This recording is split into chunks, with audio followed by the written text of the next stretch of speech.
to hide.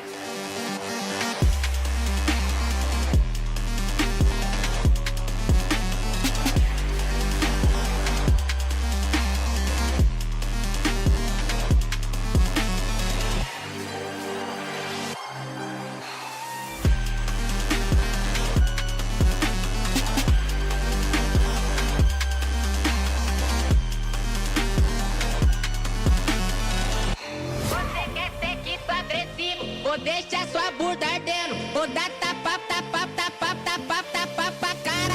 Tapa, tapa, tapa, tapa, tapa, tapa, deixa sua bunda ardendo.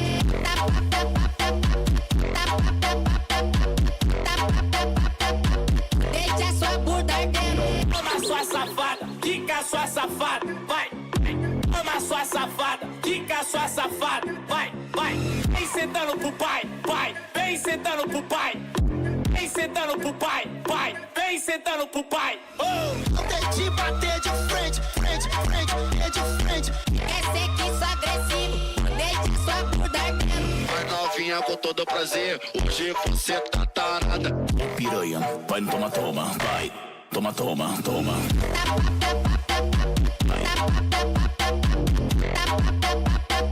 Vai, toma, toma, toma.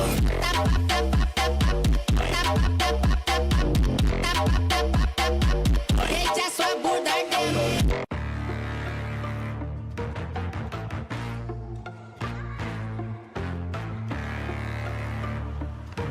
Yeah.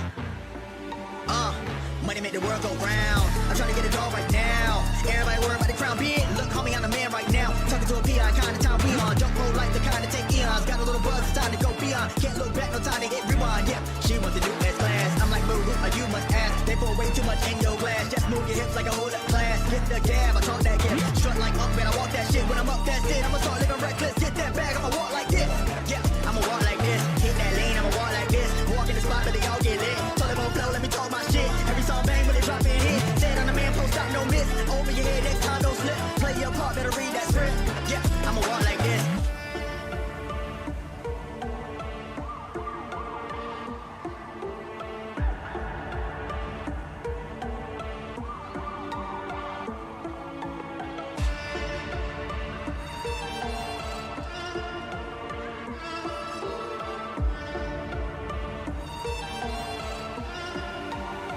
Yeah, I'm steady focused on money now. I'm trying to count to 100 down. That's daily. Gravy pay me. M's and M's, no slim shady. Bank account going so crazy. Still live it up when I'm over 80. Flying, I'm hotter than Hades. Middle fingers up to the ones when I hate me. Come with my body, I'm up like a drought. Everybody lying for a little bit of clout. Stay making moves like I'm trying to sell a house. That's how it be when you're raised in the South. Mama always said that this money be the death of me. Money can't buy you happy, but I never seen a sad man ride in a jet ski. Time will tell, moving breakneck speed. First it was hate, now they got my steez. Took small sips, now they drinks on me. Commas in the bank, that's all I need. Business first and chill after. Set to cruise, but not the actor. Work hard, let the money stack up while y'all broke like a stress fracture. My God.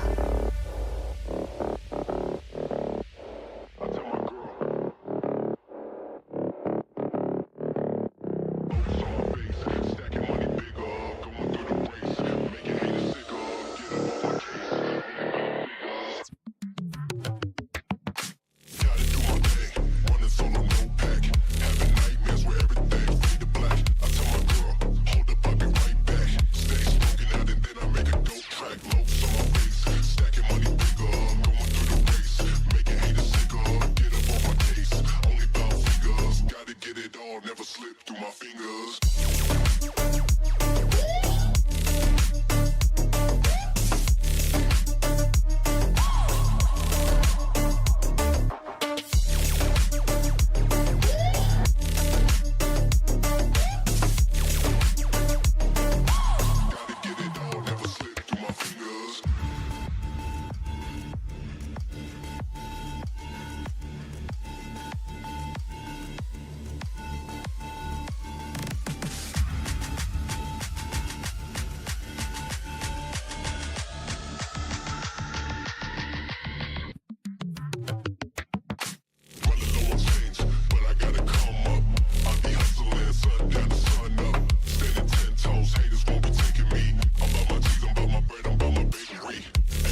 welcome everyone to Season 3 MEC Quarterfinals Game Number 1. Today, I'm Hockey and I'll be casting alongside your boy, Synth. Hello, Synth. What's going on, guys? Welcome, Season 3, Hockey. How do you feel? Opertum, Birthright. Let's get some hype amazing. in here, man.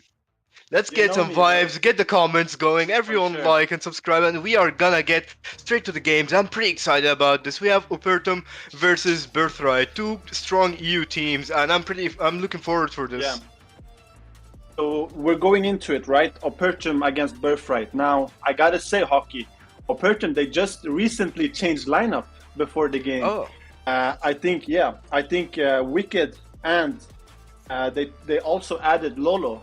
And that's a big change. I don't know, like changing a lineup just in front of the playoffs. That's very risky business. And Birthright, they have kept their lineup. So I don't know. How do you feel? What's the prediction going into it for you? I mean, I went for the prediction with 2-0 for Birthright, mainly because I'm more like I know them more. I know how they play. I haven't really seen much of Opertum, but I can already tell this is gonna be a tough match. I gotta say, Hockey, if you haven't seen much of Opertum, don't ever underestimate these guys. These guys are. I know the players in Opertum, though. I know the players. They're Yeah. pretty strong players, and I'm actually looking forward for this. And we gotta give both teams praise. In Snapdragon, these two teams were the two teams in Europe that did the absolute best. So I just want to give the respect to those two teams. And they're facing each other. The tournament is so stacked. These guys are facing each other in the playoffs in the first game. That's sad.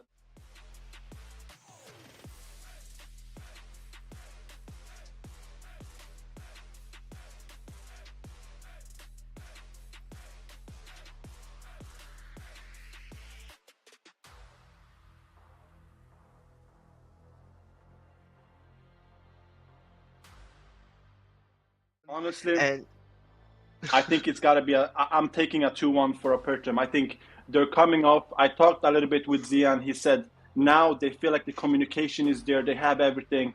And also we got to highlight Zian is right now, his jungle is just on another level.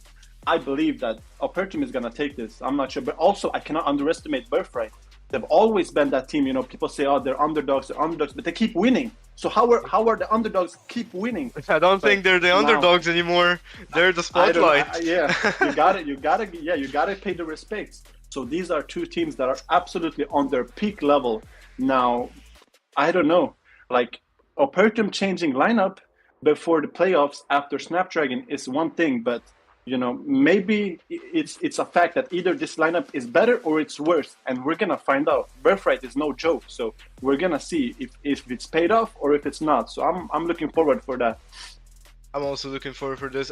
Both teams have my highest respect. I'm ready to watch and cast these amazing teams. So it's Synth, and soon enough you'll get into the game. I'm pretty nervous. I'm pretty excited. I'm ready.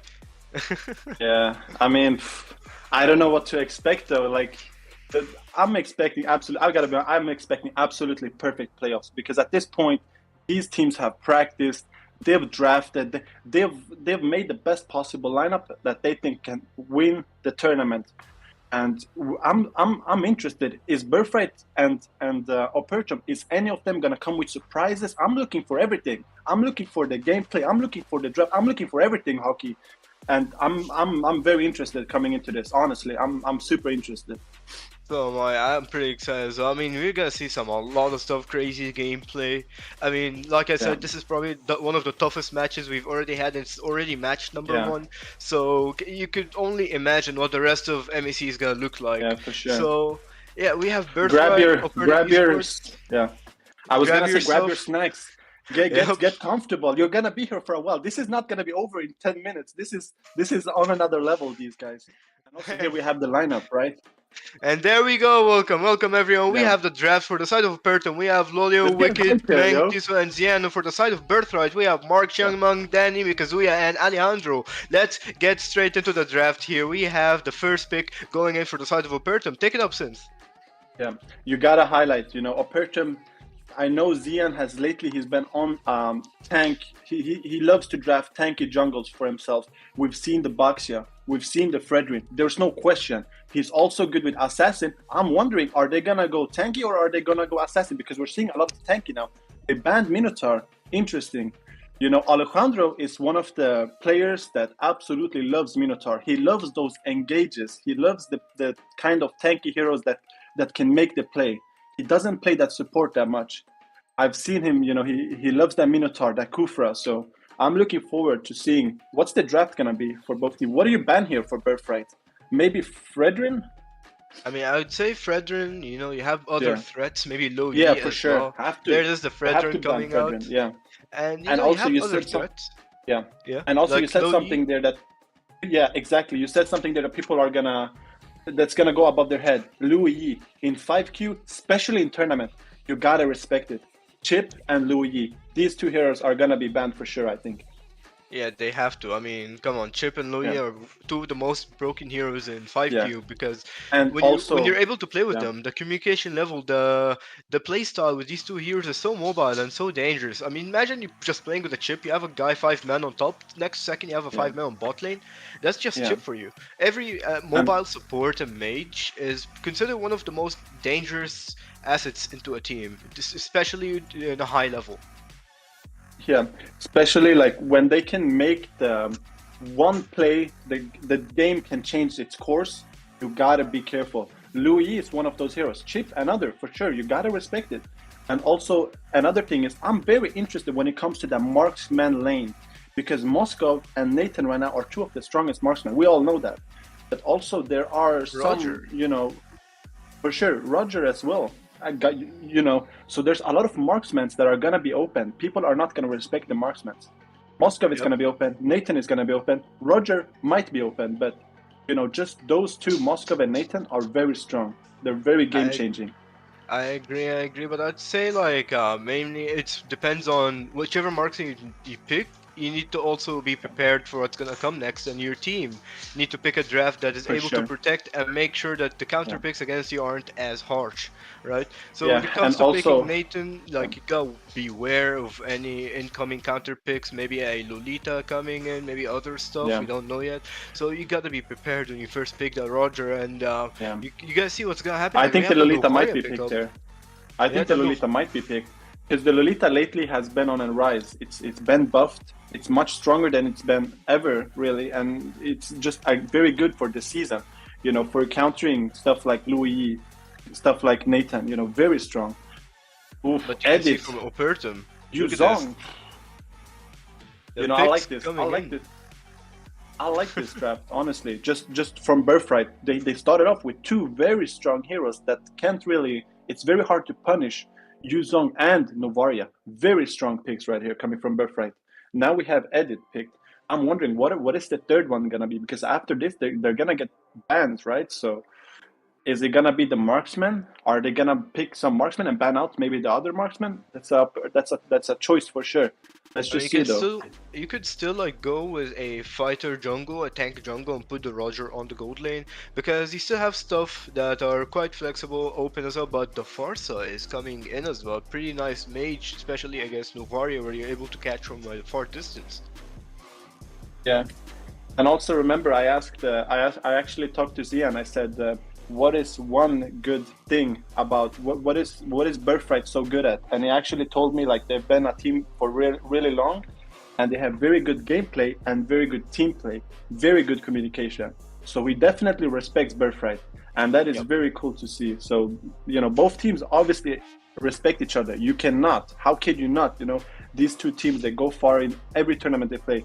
Tigreal being picked, that's the type of heroes that Alejandro loves to play. I gotta highlight, when it comes to Birthright, the combination between the roam and the jungler is honestly almost every time in engages spot on.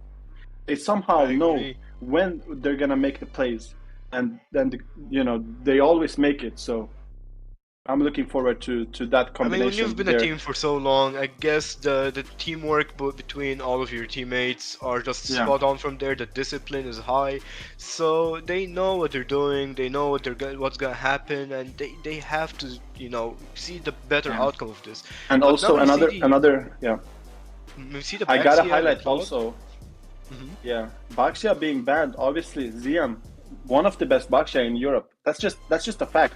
But I want to highlight another thing from Opertum eSports. They actually changed Lito with Tiso. How is that going to come into play? Because now they're saying, I asked Zian too, he said they have a little bit better communication. So I'm wondering, like, is it about the rotation? Because Lito for me is a very good player, but is Tiso just a better synergy?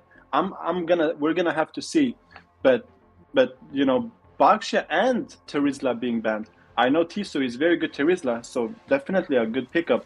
Also preventing that Terizla from countering the Yuzong or out-rotating him by cutting him. There. Yep, and we have the last ban here, ban phase number 2. We got the last ban coming from Opertum eSports. They might ban Marksmans here.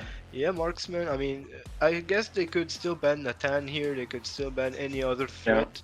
So we'll see. Maybe they could even ban a jungler. You know, you still have Bertz open. You still have Akai open, Martis. But looks like it's gonna be the Moskov taken out. You never want to pick. I don't think you ever want to go Barretts here. You gotta be careful. From Zian, you kinda it's kind of a risky pick here because it just doesn't seem like Barretts is gonna do much against Tigreal, Yuzong, Novaria. Maybe from the side of Birthright to pick Barretts, but how is that gonna combination between Tigreal and Barretts? It's a little bit strange. So. Yeah, I agree there, fair enough. We have though the first pick, second phase here, and there it is, Birthright. Now, I'm probably gonna guess they only have Natan open, but they could also surprise us and pick some marksmen we don't know about yet. Maybe, you know, Erythos. Clint, potentially? Clint? Lunux as well, Clint. So, we still have some surprising picks that could still come on here. They're gonna last pick. I think both teams are gonna... I think Birthright, they wanna... Ooh, they picked Carry. I thought maybe they would change it for a last pick, but picking Carry so early. Why Carry? Hockey. Why do you think that? Ooh! No way they picked Akai into the Carry right there. That's a surprise right there for me. I would say Carry is actually a pretty strong marksman and is one of the toughest matchup against Roger nowadays. I've seen Carry versus Rogers a few times, and Carry is one of those marksmen that is able to keep playing even when losing against the Roger. And the Benedetta also coming in a really nice pick. No, I was wondering here. Yeah, the reason I was wondering about the Carry is because now you're picking. Actually, they picked Carry, which is I think I kind of like it because now, for some reason, Opertum chose to pick Akai, but I think the Akai is more utility pick just to secure the turtle, just to secure the Lord. Doesn't need to be too complicated. Let the Farsa do the damage. Let the Roger be on the backline and then dive. You know, you don't have to do too much on the jungler there. And of course, Opertum knows that and just decides to pick Akai. Looks a little bit strange, but I think it's a good pick for sure. It's also good, a really good protective pick because of the Tig, the Yuzong, and the engagement. But the Julian coming in from the side of Birthright, I was expecting a Ling here, something more mobile. But Julian is actually proven from time to time to be a tough pick, and I'm pretty excited about this match. It is actually. I thought I was on your side. Maybe the Ling would be picked. However, Julian, maybe he feels more confident for sure. Who are we to judge? But let's get into it. Let's get some hype here. I'm ready. Man, everyone type your predictions down below in the live comments. Let's see how it's gonna go out here as we are going to go into match number 1, game number 1. We have Birthright and Opertum. I'm pretty excited. So is your boy Thims over here. Let's get straight into the game. Also, I gotta say that these two teams, they're both are potentially, if they wouldn't face each other in the qualifiers, you could say maybe either one is a finalist or a winner from the tournament, just based off what they've done before in Snapdragon, in other tournaments. But now they're playing each other in the first. We have the pleasure of seeing these guys play each other in the first game. I mean, this is gonna be wild, and I'm looking forward for sure. I'm also looking forward for just two amazing teams, one of two and best also teams in hockey. Europe, and I gotta say also, I looked at the predictions. What's the community predictions? Because Lemon made one of those pools, and it seemed as if people were much more on the they were much more on Opertum's sides to win Birthright. They didn't believe that much that, according to the pool, it was like a 50-8. But anyways, let's get into it. Also, I mean, let's get hype here. And let's enjoy the game. Let's get straight to the game. We have match number 1. There it is, Opertum versus Birthright, and both teams are starting off, you know, as usual, opposite of XP. Or never mind, actually, we have quite the usual red start here. Looks like for the side of Opertum here, they're starting opposite of gold lane, which is something interesting. They're going in aggressive first on Jungmung here. And also, I gotta highlight too, new player Lolo, but no stranger in the community. Still one of the best maybe roams right now. So definitely picking him to play roam, very good choice right there. I agree. But let's see now how the match is gonna go here. And I also wanna highlight Birthright being very careful there with Julian. They gotta leash him because you cannot risk for some reason the invade. Not in this tournament. Maybe in rank, maybe in classic, maybe in scrims, but you cannot get invaded at no cost in this tournament at this stage. That would be a complete game changer. Also very interested to see how the matchup is gonna be Benedetta against Yuzong. Obviously the early game Benedetta is gonna have the advantage, but how is it gonna be late game? Is Yuzong gonna just poke way more than Benedetta? I'm interested to see that. I mean, it could be, it could not. Both this XP to Benedetta and Yuzong matchup is always complicated. You always see the Yuzong winning first, the Benedetta. It's a matter of the player's skill. Yeah, for sure. Oh, the flicker right there from Farsa, picking up that kill right there. Tiso, wonderful play, baiting the Yuzong. That is, you gotta be careful. You are not playing anymore against ranked teams, or this is top level gameplay, right? We're seeing right here. Wonderful play right there.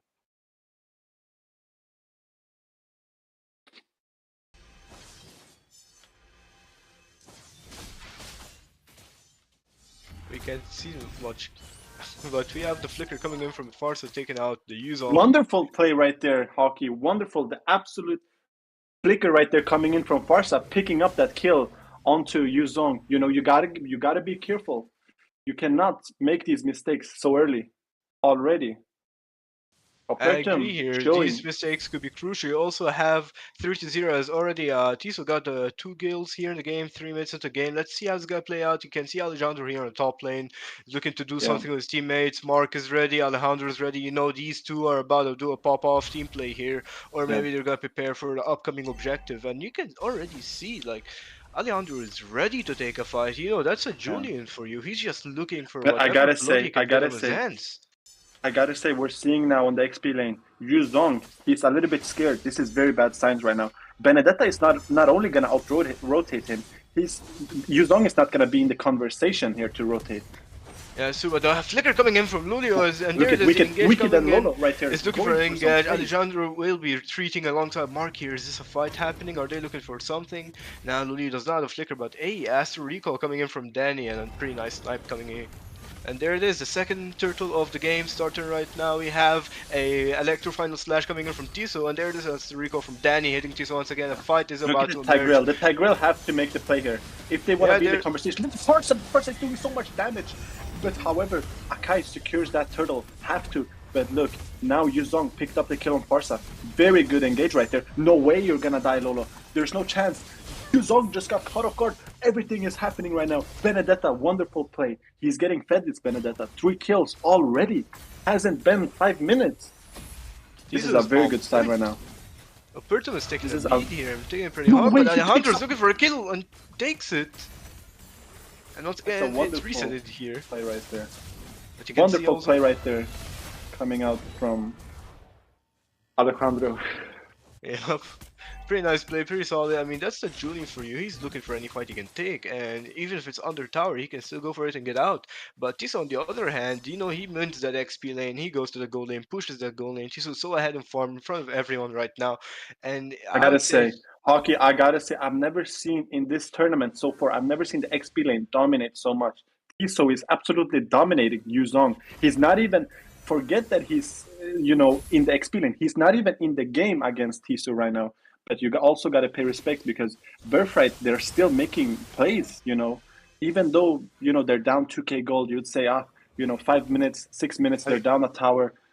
I would but say they're you still making a never lot of plays. underestimate Mikazuya here. Mikazuya can still surprise us with so many things. I've seen it so many times. Mikazuya is probably one of the best people I watch. He just comes out of nowhere and then bam, switches the game. But once again, it's against Opertum, which is one of the highly respected teams. So I'm pretty excited how this is gonna play out actually. And there it is. We have the Astro Echo coming on the implosion, and there it is. Alejandro coming This is what I in was talking with about. the This is pass what I of the wanted to see. Julian, but oh no, the Lycan Pounds coming in, taking out Wicked, taking out Mark here. Alejandro is in trouble, uses the chase. He's gonna get out though. It's gonna be this enough. is not legal. This is not legal to escape. No way. It's not gonna be enough. There it is, Lycan Pounds again from Wicked coming in. Oh, look at the And Yuzong. You're right about the Yuzong. He was making some plays, but maybe he's caught off guard. 1v4. But look at the tower though. They're always trading. Birthright is so good at trading. They're losing a kill and they're getting a tower and they're making the trades from nowhere. But very nice, very nice plays honestly from both teams, making the best out of each situation. Roger's gonna pick up that tower though. Though I would say Birthright is still even though they did trade a big fight that they lost for mid, they still lost the objective. They lost 2 towers on the side, so this puts them on quite the spot. They need to figure out. They need a fight that is able to get them to come back into the game objective-wise. The farm-wise, they're behind in 4K, and these little details, little pushes, little farms, they make so much difference, especially in games like these. You can see the items, you can see the Roger, the Benedetta. One item could be a game changer right here. Yeah, especially if it's on a marksman. 2K almost ahead 6K. of everyone. But the feathered airstrike coming in, and Mark looks to be in trouble, but will be using that sacred hammer to get out peacefully. And yeah, they need to wait for Mark. The thing with Wicked in this game that is so wonderful if you play marksman, that he doesn't really need to do too much here. Just the team sets him up perfectly. Just the combination between the Akai and the Edif just makes it so easy for him to get the kills, and he's just farming. So very good farm right there from Wicked. Just doesn't need to risk so much, and obviously getting farm and getting fed too. So. Oh no, look at this on the bottom side here. Looks to be in trouble, but he'll be keeping the lane safe against Xiang Meng here. And I would say this is gonna be a safe game from now. What you think? It's gonna be safe here. The best Birthright can do is look for any opening, and Opertum is just not letting them have that opening at all. I mean, Opertum is applying that constant pressure, especially with Meng when you have that constant feathered airstrike just coming in left and right. So the problem with Birthright.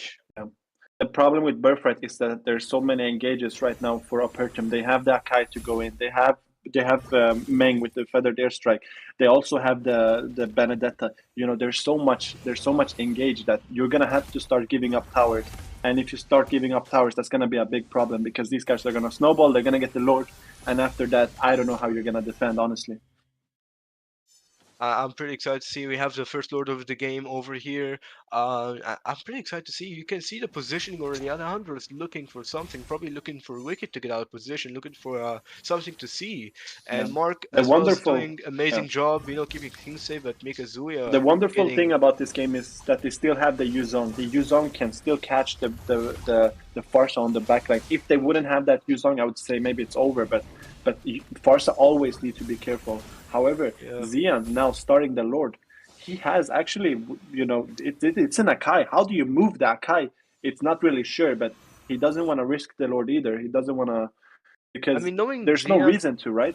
Knowing the Akai pick, it is mainly to prevent Mark from getting any good implosions in and having that heavy spin to just purify and disrupt everyone's positioning.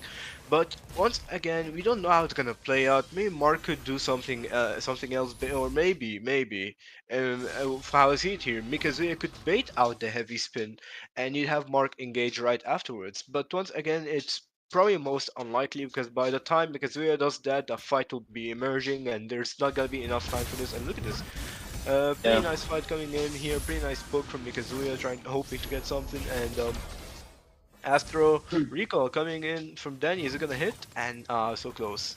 The thing with Birthright is that they're so good at farming, so that even when they're down 6K, 7K. You know, you would say that the snowball would be so easy, but actually it's not, because Birthright, they keep farming, they keep trading. So it's not, it's always like they're farming very quick. So if you're stopping to farm even for 1 second on Opertum, you know, Birthright is already gonna catch up. And now we're seeing it, you know, 3,000. It was 5,000, maybe it was 6,000, but now it's 3,000. Now it's a different ball game than it was just 2 minutes ago.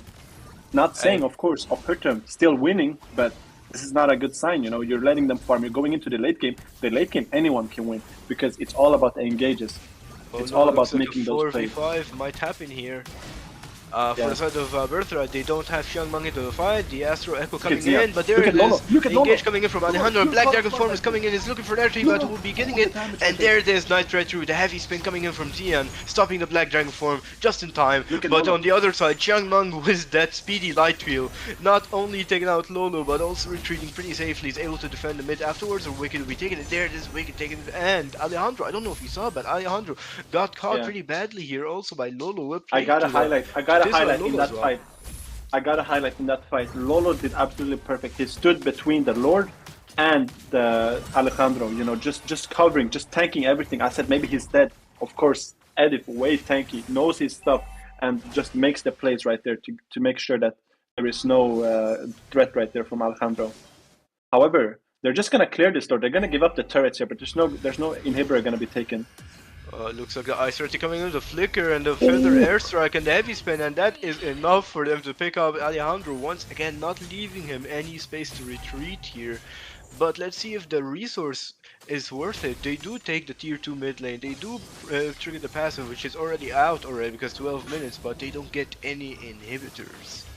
But I would say that's pretty worth it, getting one and a tower, and then you can go back to farming it. And at the same time, you also win the map. It's in your favor now. You get not only Birthright's jungle, but also yours. But a conceal coming in from Mark with a Flicker Implosion going in from Meng, and Meng is in trouble, taken up by Mikazuya. And there it is. They need that. They need to start doing those single pickoffs. Did you just see that communication between Alejandro and Mark, and also just in general Birthright? They always look to make those plays, and you gotta be careful. You know, now we just saw an amazing play right there, but that's not enough to go back though. Sure, they got the Forza, but they're still losing. Don't get it confused. They need this tower on top lane first of all, and then maybe the discussion can comment. But now we're seeing Akai. No way, Akai. No way, But the heavy spin, Akai, Xian is going in for Mark. Will be taking out Mark here. No way. Wicked. There it is, the Lycan Pounds. Mega kill coming in from Wicked, and Black Dragon form is popped. Oh, Xian is in trouble. Then he takes out the kill here. We still have the backline because the Petrify going in for Ming, getting a double kill. There it is. Wicked as well gets a double, and Qiangmeng is in trouble. Doesn't have the Wind of Nature. It's gonna be enough for Lolio. Has a conceal. Is going in. Tiso going in for the backline. Electrifying blow coming in, and there it is, shutting down the one and only Danny here. And Wicked is once again here with the Lycan Pounds, and a wipe out coming in from the side of Opertum eSports with such an amazing fight coming here. Yeah, wonderful. Everyone from Opertum eSports doing their job. And Mark getting a little bit too excited on that Akai. Obviously, Xian just heavy spin. There's no threat really, but you know, you never know. You gotta try for those pickups, because at the end of the day, if you don't, you're gonna be losing either way. So, but very nice. Just gameplay overall. Isu coming in, cleaning up. Roger staying on the backline, not dying really. Lolo making sure to do the setups. Meng doing a lot of damage. Everyone playing perfectly right here. I agree, playing pretty well. Such a tough team already, and Birthright needs to start watching out, because the next fight could cost them the game here. The Black Dragon form once again with the Astro Echo, and there it is, Astro Recall on Lolo, you know, poking here a little. Alejandro is starting the Lord. They're looking in for a red tree battle, 1 level difference, and Qiangmeng takes it, but the Feather Airstrike coming in, dealing a lot of damage to Mikazuya here, but retreats just in time. What a nice zone here, what a nice fight. They were not able to secure what they want and leave, despite being so behind the farm. I gotta say, this is very, this is not look like the normal Opertum. They usually get that Lord, really. They secure almost every objective they take. But that Lord right there, that's gonna give Birthright a lot of time really to come back.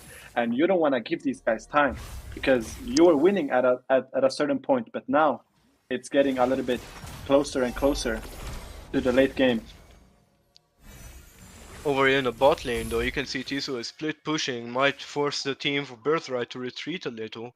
But on the other side, Alejandro he is camping. They know they have vision on him. They're probably going in, thinking of a flicker here. I mean, Lolo has it and is looking for it, but they're mainly trying to force that Lord into the inhibitor, and there it is, the mid inhibitor being pushed by the Feather and Strike. That's the Farsa pick for amazing defense. There it is, the engage coming in for Lord, the Black Dragon form once No again way. coming in from Mikazuya just to zone on, but the Oh, Petrify Tisu goes in with the right final there. Electro. Tisu going in, but not much happens right afterwards.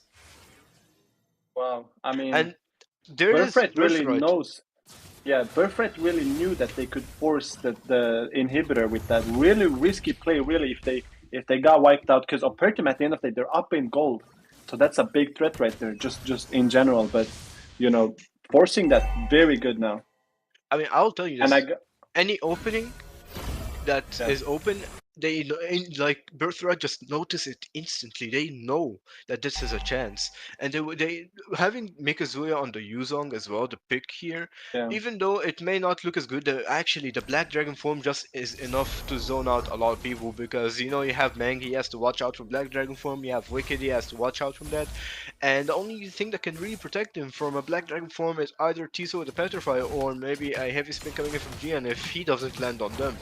And you also have, yeah. so I would The say problem, both comps here are pretty aggressive. It's just a matter of execution and the team play and how it's gonna come here.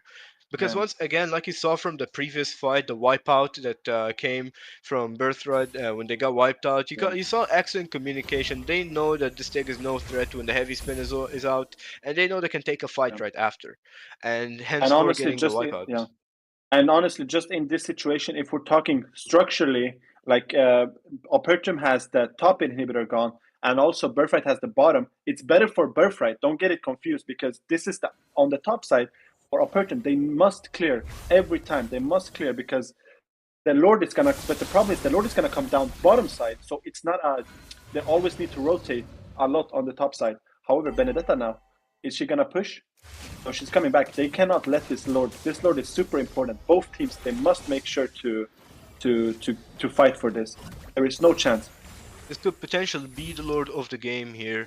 I mean, I would say that the thing that's keeping Birthright intact right now, I would say the Novaria here, having excellent vision at all times, nice poking coming in.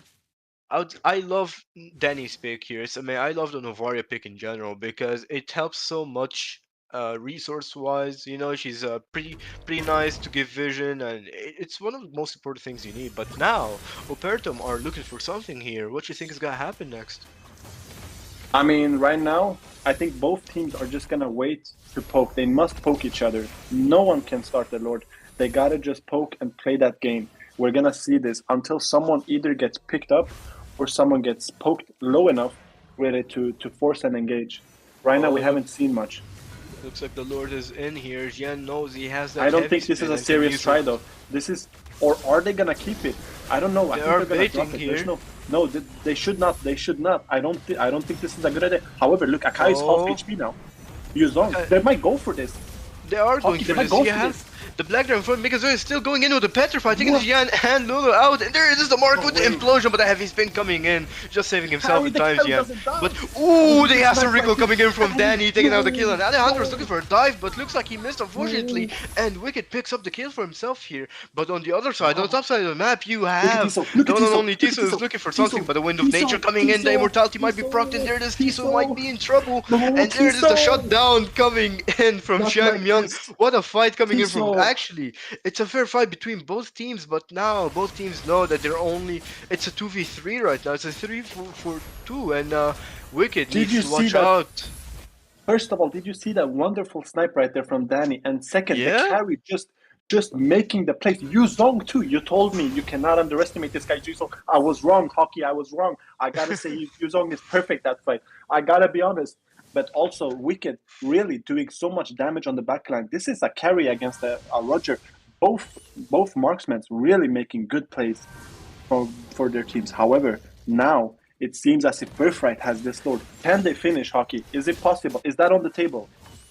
I honestly could not tell you. Both teams are playing Yeah. excellent here. It's pretty tough. The only way I would say Birthright is able to end this if they able to, like, if they take out Wicked and Meng, right? Because look at Birthright. I mean, look at Opertum here. They have pretty excellent defense. They have the Benedetta, they have the Akai to zone out, they have Wicked and Meng. So their team is, defensive wise, is actually probably one of the best we've seen so far. But once again, you Yeah. cannot underestimate Birthright's way of engage. You have Mikazuya going in first, Look, sacrificing it a seems lot, and as then if they Mark give up. They don't afterwards. put. Just want to highlight. They don't want to put too much resources behind that Lord. Look at what they're doing. They're focusing on mid lane instead. And of course, There it is. look at Akai. Akai is not an Akai anymore. He's getting chipped out so low. On 5 seconds, he's already almost dead. The heavy spin out early already, the and there's the carry, Xiangmeng with the damage, almost taking out Lolo, forcing him to use Primal Wrath. And there it is, the final slash coming in, is going for a backline. Tiso, but might be in trouble, might be taking that right out, but he takes out Mikazuya, and there it is Lolo with the Alejandro taking it. And what a fight coming in, Mark is in trouble, and this is an excellent defense coming in from the side of Opertum. I'm telling you, Opertum have amazing defense. Yeah, And I they mean, I never execute questioned it, successfully. but I mean, you gotta be. First of all, where should we begin? The carry is so dangerous right now. He's chipping down the Akai so much. I don't even know. You cannot let him be open. You need to shut him down. Someone need to There take it care of is. him now. Conceal coming in, Danny looks to be in trouble. He needs to fly out of the map to get out of Wicked's side. And Xiangmeng, on the other hand, they can't really pick a fight with Xiangmeng alone. Unless Lulu catches that, or maybe Meng gets a stun with the far side. But apart from that, you can't really do much to Xiangmeng. I mean, the carry pick here, like I said, And just overall stands damage pretty right well. now from. Just the Yeah, overall look at this, damage Xiangmeng is going in right for now. Xian, almost melting him down, and the snipe Astorico coming in, but is this enough for them to defend the mid lane inhibitor? They successfully do. And Xiangmeng looks to be pretty low on HP here. Now, Birthright is back, and Opertum have a big problem because both their inhibitors are gone. The only two inhibitors that were left, mid and bottom lane, they're both gone now. The tower, the base is completely open. Meanwhile, Birthright, they have top tower. They also have mid tower. They're in such a good position right now for Lord because obviously Opertum needs to start clearing the lanes. They cannot let them be open, and you're gonna see Birthright. They're gonna use that for the Lord here. I gotta say, I gotta tell you, Hockey. I gotta tell the viewers too. If Birthright gets this Lord, there is no question in my mind that they're gonna finish. There's absolutely no question. I don't think anybody's questioning it. So you gotta fight for the Lord. Whoever gets this Lord, I think is gonna win. But how are you gonna take this Lord? It's another question. You gotta be careful for that carry. At this point, I would say gotta be careful of the carry. I would say at this point it could be an all or nothing even before Lord. Depends on how the game plays out, and even if they take Lord, depends on the resources and the people that for the Birthright still have left, and if they're able to defend or end the game in general. So let's see how this is gonna play out. The Lord is up, but you have pretty nice wave management coming in from both teams. Every item, obviously, every item. They're gonna start selling boots too. I mean, the game has just gone on for 25 minutes. They have everything, every item. Now they gotta make it plays. There it is, Alejandro is looking for something here, trying to. The wonderful thing here, Hockey. The wonderful thing here about Yuzong is that you can kind of clear the top lane. You know, you have the ultimate with the dragon, so you don't need to be too careful. But Mark.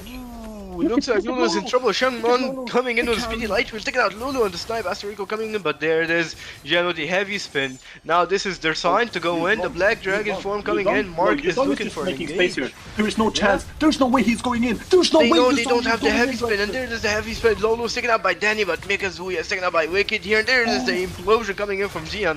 Is this enough to take him out? And there it is the lockup, the setup for Xiangmeng to kill. And Xiangmeng is going to go for it. The Wind of Nature has been procced, and oh no. Alejandro taken out by Meng, pretty nice. Way greedy right there. Yeah, super greedy, but that was a pretty nice reply coming in from the side of Opertum. Oh, not like this. But again, the topic is who's gonna take care of this carry. The carry's doing everything. Don't ever get it confused. We're gonna see at the end of the day, the game, he's gonna have so much damage percentage. But how are you gonna kill him? He's just on the backline doing so much damage. Lolo can't take care of him. Xian can't tank him. Obviously, it's a carry. You know, Farsa, you gotta do damage, and Tiso, you gotta dive him. But it's very hard. It's very tricky. Now it's a Just from overall how 4v3, he's so we playing. might see here. Maybe Xiangmeng could be either shine or be in trouble here. And there the Xiangmeng's going for Meng, proccing the Flicker right flicker there. already with the Astro Recall. And looks like they are indeed having trouble with Xiangmeng. Tiso's trying going, but it's taking a lot of Tiso is damage trying. too. Almost gets taken up by the Astro Recall. And there this Lord's coming in. And Danny takes it, steals it for a team heavy spin. Not even the red tree has been procced. Xian, oh Xian. Xian, Oh. not like this. No, the game cannot end hockey. Not like this. There's no chance, man. There's no For way. Astro Recall, is he gonna be hitting it? Danny is already at the cooldown, but How? what a steal!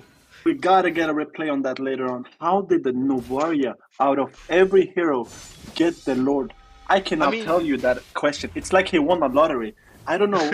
I don't know how he got that Lord, but someone needs to pay this guy because he's just gonna make this Birthright win the first game, I think. There's a Lord coming in, a 5v5. Mark does have no his chance. implosion. The I Black Dragon refuse. form is going in, and there it is, the implosion. Taken out the most of the side of Opertum, and there the wipe is coming. The Lycan Pounce still coming in from Wicked, dealing a lot of damage, but it's not enough as the wipeout come in for the side of Birthright, and this is, Not like ladies this. and gentlemen, game number 1 for the side of Birthright. There it is. Perfect comeback for it. They needed to have time. They needed that late game, and they could play it out. Opertum did a strong game as well, but unfortunately this is in the big leagues, one single mistake costs a lot. One single mistake is all they needed for the side of Birthright to just make a comeback here. What a game! What do you think of that, Synth? I mean, I don't know. Like, how did the Novaria get the Lord? I cannot tell you that question. I do not know the answer because it's impossible. It's impossible. There's no way. I would say my guess is, even though when he did the heavy spin, maybe the timing of the implosion still kept him stunned, but I still have no idea.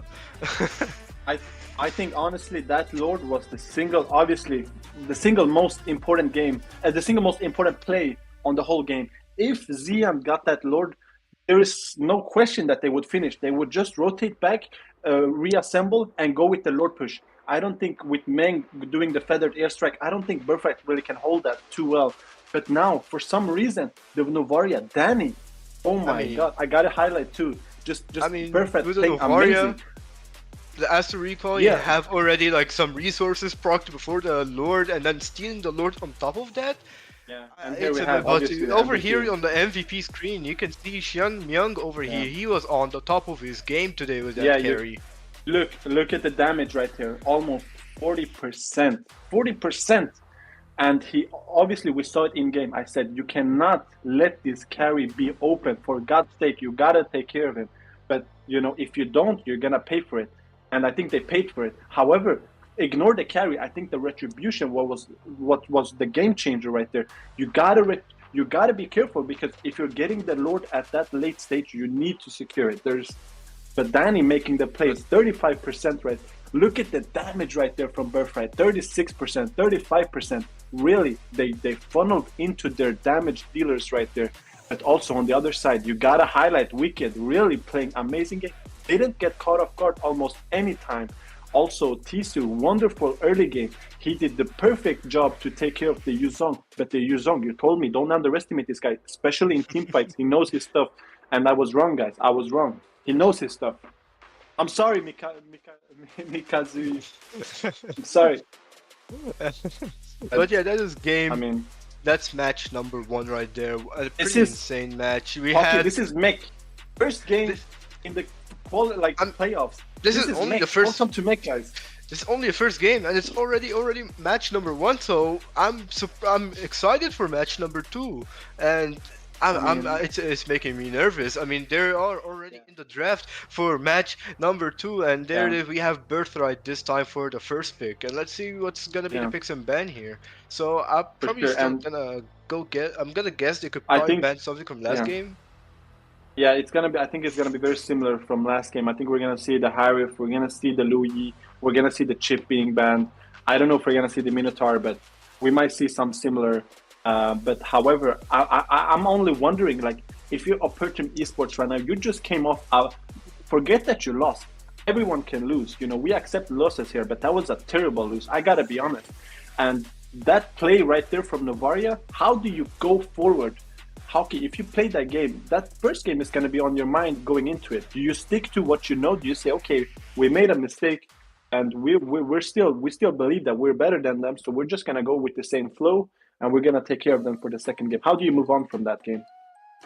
I mean, you have to have a super strong mentality to move on from that game, because some teams would already be tilted and like, I'm not feeling like I'm gonna play next match, but knowing this is MEC, knowing this is a big tourney to play it, you must have a strong mentality. If you lose the first game, that shouldn't ruin you or ruin the flow you're going in. You still have another game, another chance. There's always game 3 where you can get a comeback. So it's a matter of mentality if you lose in a way like that. And don't worry, it happens to a lot of teams as well. So it's at this point pretty natural occurrence. But for now, focusing on the draft here, we have the first ban coming in from the side of Birthright with Baxi and the chip reply coming in from Opertum. Yeah. What do you think is going to be the next ban here, apart from the Roger? I think the Roger, but Harif, Louis, these are always going to be banned. Harif, of course, you gotta respect the Harif. And then I think the Louis here might be banned. Or the Fredrin. Honestly, I think the Fredrin. You cannot risk that Fredrin. I mean, you could also because even if you're first pick, because I think even if you're first pick, you need to be careful for, you know, if you pick the Fredrin, what do you trade? It's always on the topic, you know. And here I think there's way too many heroes open here. I'm not sure if Fredrin first pick is really gonna be the choice here. I mean, it could be I think they might a really nice. I mean, knowing Fredrin, he's been first picked so many times, and playing around Fredrin is probably an aggressive comp. But at the same time, there's also Loyi open, which they could potentially leave open as well. So let's see how it's gonna play out. We have the ban coming in, and it's the Valentina. Yeah, very interesting. Always, you know, Meng is one of the best Valentinas in the game in Europe servers. So you're kind of respecting him right there. Louis ban. Also. It is the Louis ban. I mean, that's pretty smart ban coming from Birthright, because they now know that Opertum have to ban either Fredrin or Louis. But once again, Fredrin doesn't have to be always a first pick, even though you can still go for it. You still have many other stuff like open. You have Angela, one of the biggest threats in terms of support. So is Florin. You have Claude, Nathan, Moskov. But looks like Fredrin will be picked here, and let's see what they're trading Fredrin with.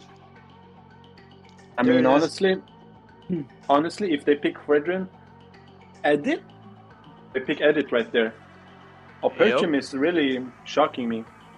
Honestly, it's not a question about if they, of course, they know Edit really good, but why do you pick it so early? Maybe they see something in their draft that is just a perfect pick right there. I'm not sure. Or perhaps maybe even a comfortable pick for them.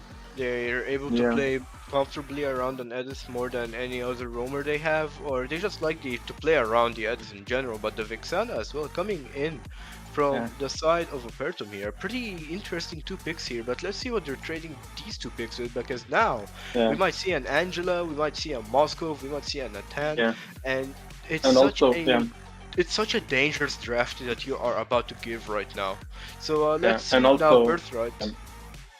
Okay, I gotta also mention that, you know, when I talked to Opertum, I said, who is Birthright's biggest threat in terms of player?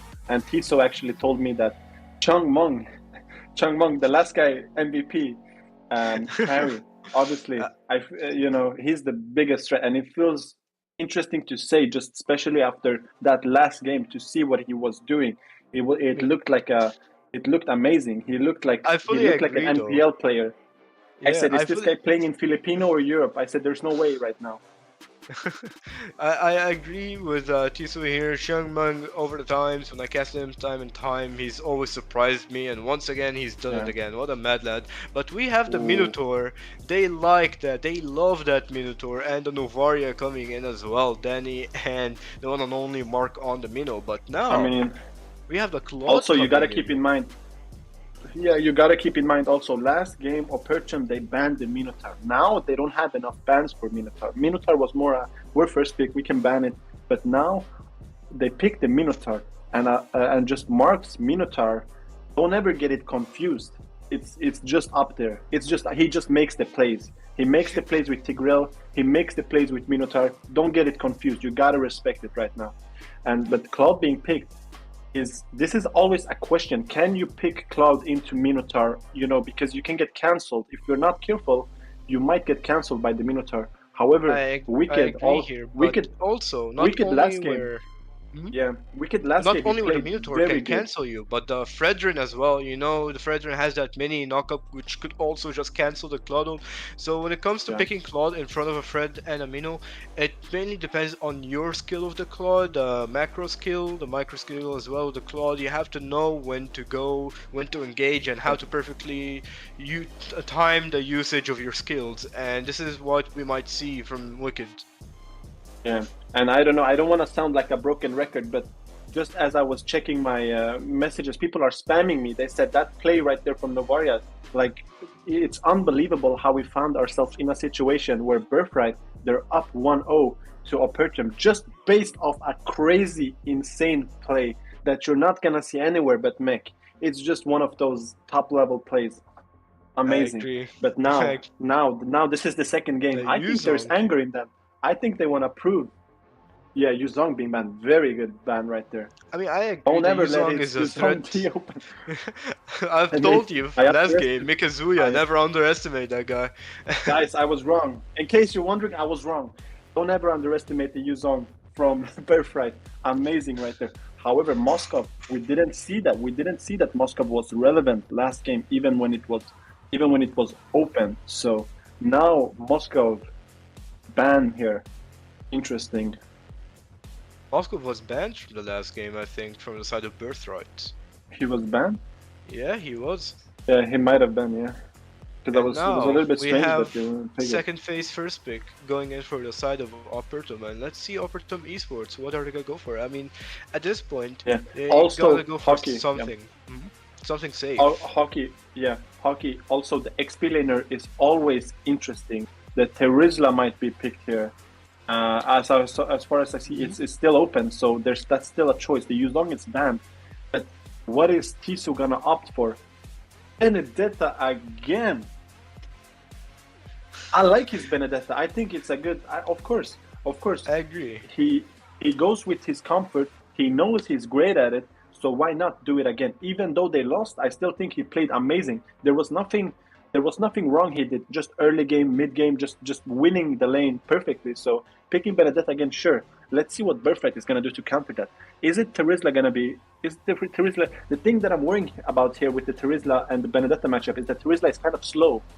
It's much slower than Benedetta, and you can Well, kind of not team fight out-rotate wise, him. Terizla is able to, resist a lot, do a Yeah, lot in but- a team fight, but Yeah, but Lapu problem coming here- in as well. Lapu is one of the few heroes that are also able to catch up with the Benedetta in terms Yeah. of rotation-wise. And so is Khalid. You have so many other options as well. And the Lapu from Birthright. I'm pretty excited to see this. Mikazuya, no, Just- I've seen his just Lapu that, before. yeah. Just that Lapu right there, Birthright showcased that they have very good knowledge about the game. They know that they cannot afford to pick an XP lane which cannot keep up with the Benedetta. Picking that Lapu, perfect pick right there. Also, there let's is get the into the draft. second game, hockey. How do you feel Second right game, now, going match into the number second one game? over here for the quarterfinals. We have a pretty interesting draft here. I mean, as you can see, the last pick was the Carmilla, and when you have the Carmilla, the Benedetta, the Claude, you're looking Yeah. for a big team fight. You're looking for Yeah. a huge curse of blood alongside a blazing duet and a final slash coming in from the rest of the team, and so The problem- a lot yeah. more damage from the Vixana as well. I mean, knowing Carmilla's passive, you guys have played Carmilla before and spammed her, Yeah. you're pretty much accustomed to the fact that she is able to just Yeah. drain magic defense, right? Her passive takes Yeah. away The magic problem defense right and now, uses yeah. it. The problem right now is that Opertum, I don't think it's the gameplay. They gotta focus on the mentality. Their gameplay is perfect. Obviously, they're some of the best players. They need to move on from that first game. I And let's agree, get but into it, now guys. going into the game over here, we have match number 2, game number 1, and there it is coming in from the side of Birthright. You have Mark already is looking on for some vision. But now let's see. Let's see Yeah, what's gonna happen here. I'm pretty excited about this. You have an early poke going in onto Danny as well, and a fast clear. I mean, having the Edith and the Vixana is just or is asking for the fastest clear. You know, it's similar to other drafts when you have a Grok on and a Mage, right? So let's see yeah, for here. sure. For sure, for sure. And also, you got to be careful now. Both teams cannot afford to make a mistake. If you make any mistake right now from Opertum, they can afford to. They lose the second game. This is gonna be over. They're gonna be out, and it's. I cannot believe that they have the potential right now to pop out of the tournament so early. You wouldn't expect it, but they are in the situation right now, so they Yeah, cannot afford to make a mistake, and they know that.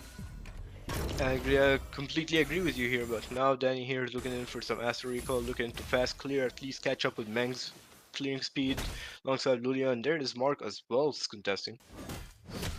Yeah. And Pretty, also just both pretty teams just testing, just feeling each other's drafts right now. How good are they mid lane? Who's out rotating who? And however, it looks like, of course, the Minotaur and the Novaria are gonna out rotate the Vexana. Vexana is way too slow. Lolo with the edit also. It's kind of like they're gonna give up the mid lane, but they can still not force anything. I agree here completely with you. And let's see now. We have both See, teams so still, you obviously, know. again, I mean, it's winning gonna the be a XP lane. patient game. You know, that's what I'm Yeah. calling it. It's gonna be a really long and patient game once again. And this is where the fights are mainly gonna have to be only team fights. And Look at there it is. Tiso. Tiso looks to be in trouble. Will have to use Just so that confident. immunity. Just so confident Tiso with that Benedetta poking, doing so much damage, rotating, feels really good. But also, I'm a little bit scared. Chung Meng picked the carry again. He knows Xian. He loves those tanky junglers. Picked a Carmilla now, and now he got a carry. So carries, of course, you melt anybody late game. So you gotta be careful as a tank. We saw it last game. We don't wanna give him that much space again. They gotta be on their mind for sure. Also, you gotta watch out for Tiso once again in the early game and for Mikazuya in the late game. But I gotta say though, the Cloud here is gonna be absolutely dangerous. If he doesn't make any mistakes, go up to the mid game, move on to the late game, he's gonna do so much damage here. If he has really good positioning, it might be a game changer, and that's what I'm scared of right now. The Cloud against the carry. Who's gonna take that matchup? Who's gonna do more? Let's see here, we have Mikazuya getting in the level 4 here, the Astro Echo coming in from Danny, but there's a Curse of Blood on Mark and Alejandro with a first ball coming in the final slash. Tiso is still going for more, could get a double. And what a Wonderful, fight! wonderful What a engage right wonderful there. fight here, but there is a Raging Slash coming in from Mikazuya, is probably hoping to kill Lolio here, but the Lolio will have to flicker in time, saving himself using the Primal Raz, but it's still not enough as Mikazuya picks Mikazuya him will up. still get the kill regardless. Yeah, that was the best thing he could have done, even though he died. I mean, of course, but picking up just any kill right there. However, Opertum, they're looking like they're back. They're looking Tiso starting off very strong again, making plays. Look at the carry, but the carry is chipping down this Cloud. Is the Cloud gonna kill him? Cloud might kill him. This is too early right now. The Cloud is gonna win the 1v1 right now. Oh my god, the Cloud picked up a solo kill right now on the carry. That's A pretty small mistake coming play. in from Xiang Meng here as he unfortunately tanked 2 hits of the tower, but Lulio here having some nice poke, you know, getting Danny to half HP here. I wouldn't really expect any marksman to really get a kill on each other because both should play very, very safe and be very careful because a kill on each other's marksman is a very big thing. The farm, you're all about farm as a marksman and you're letting that kill, it's dangerous.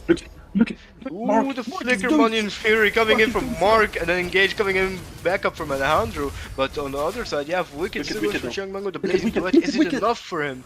Is it gonna be enough for him, Wicked? And it is enough for him to also go back. A pretty clean engage coming from both sides. 2-1. Wicked knows that he's not gonna come out with nothing.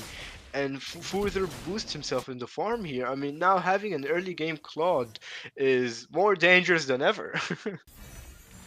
Yeah, I mean, I gotta say, just Mark doing more things with that Minotaur, but also Wicked he's winning this lane. He's bringing his team to the victory just from this gold lane, and it looks amazing. Gold lane is winning, but Oh, it it looks seems that like we have a pause. a pause here. Someone Yeah, we have a little Yeah, pause here. Someone's probably internet's died, or let's see what happened yeah, in technical issue probably. So, here is yeah. But what Cent can we once say again. so far, Hockey?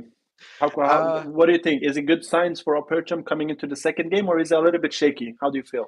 It's a little bit shaky. Opertum need to Yeah, depend more on the Claude here now that Claude got the early game that he needs, right? I mean, getting a two yeah, zero already with a Claude Wicked is beyond exceptional at this point. So now it's all up to the Claude and the setup of his team, right? Because yeah, you have also another huge damage dealer, which is a Vixana, and if you're able to play with a Claude and a Vixana and a Carmilla, and you have the other two heroes like the Edith and the Benedetta as a CC and a yeah, backup, I think they would have good execution. So let's get back in the game and let's see yeah. how it's We're gonna getting go back into now. it right now. Turtle is about to go up. We have the game over here. We have the second The turtle of thing the that is game worrying here. me right now, the thing that is worrying me right now, it's not about this turtle. It's about the gold lane. Cloud is gonna be having a big advantage, big gold advantage on the carry. But who's gonna get this turtle though? Is Zian gonna Previous get fighter this coming in from Mikazuya, the Curse of Blood retribution? coming in, but Mang is in trouble as he's changed by Mikazuya, and the Retribution coming in from Jian, taking out Perfect. Alejandro as well. But is this gonna be enough? Let's see here, Mikazuya might be in trouble, he might be dead. There is a knockout Yeah. coming up from Lulio, the Astorico, but it's not enough. But it's a really Yeah. good fight coming This in is a from the very side good of sign. Opertum. Now it went from shaky to Opertum got a big advantage for multiple reasons. First of all, the goal lane is winning hard. He has a big goal lane, gold lead. Second of all, the objectives, now they got the turtle buff. They're also up in gold. On top of that, the XP lane, the tower is gone. Tiso still, can out-rotate the Lapu Lapu. They're winning for multiple reasons. Opertum, they should just wait out the Lord now, not do too much, maybe catch them or see what they can do. Just try to farm with Cloud. But however, Birthright, they need to make some plays now, I think. Birthright need to watch out. Maybe they're hoping for the similar late game because once again you gotta wait for Xiang Meng to scale up into the game, knowing how dangerous the carry can get, and you've seen it Yeah. last game and possibly Yeah, potentially okay, we this gotta game too. respect his carry. I would be But crazy to say that.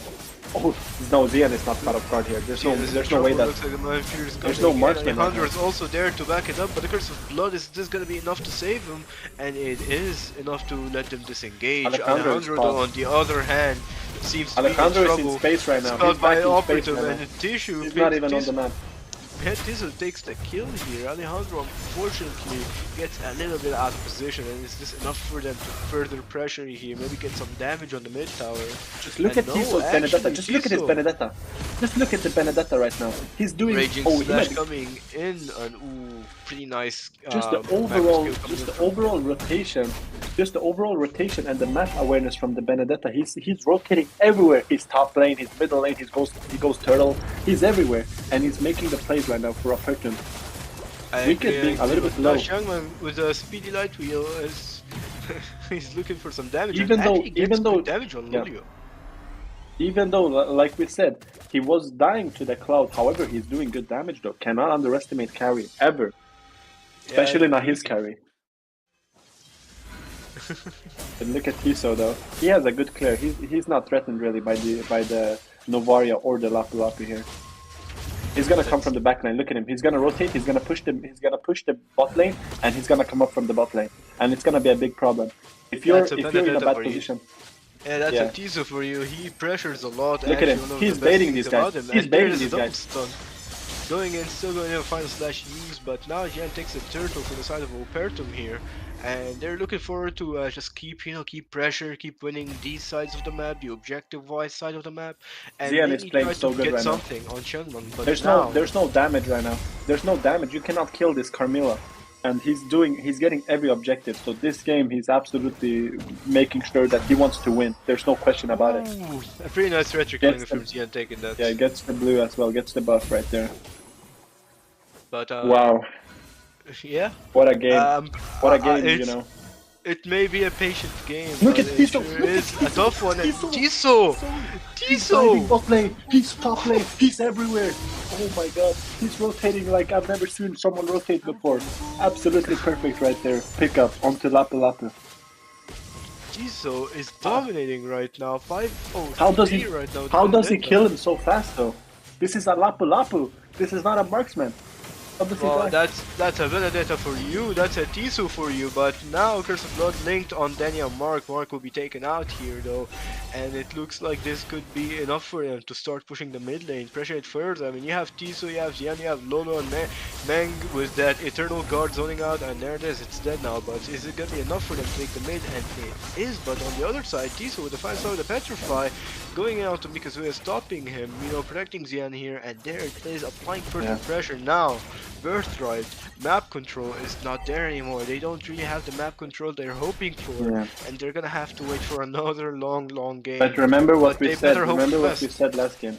Remember what we said, the hockey. We said Birthright. They look like they're out of it. You know, 7K gold difference. They won last time. This exactly. could be a deja vu. But I said Opertum is gonna take this Lord. There's gonna be really just a snowball right now. But Birthright really proving me wrong. You do not want to underestimate these guys. Do not ever give them a chance back into the game because they're gonna take it.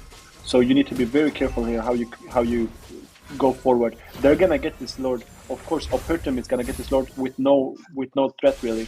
But how are they gonna go moving forward? Look at this. There's no way that he chases the Lapu Lapu here. They're going for this pickoff. They're trying Look to go at for the look at pickup, the knowledge. but they're gonna be trading that pickup. We need to look at this Benedetta right now. Yeah. He might. Yeah, okay, he's safe. He's safe. Just very good overall knowledge right now from Benedetta. Really, look at him. He's pushing when he should push, and he's going back when he should go back. Tisu though really has a game coming in, but the flicker coming in from Ludi is stopping at the same time, but there's not enough as Mark with the shutdown here with the round range, and the backline. Oh, the Backline, the blazing duet, the BMI coming in from Wicked. There, this is the triple kill. This is his game now, winning that early and now paying off in the mid to late.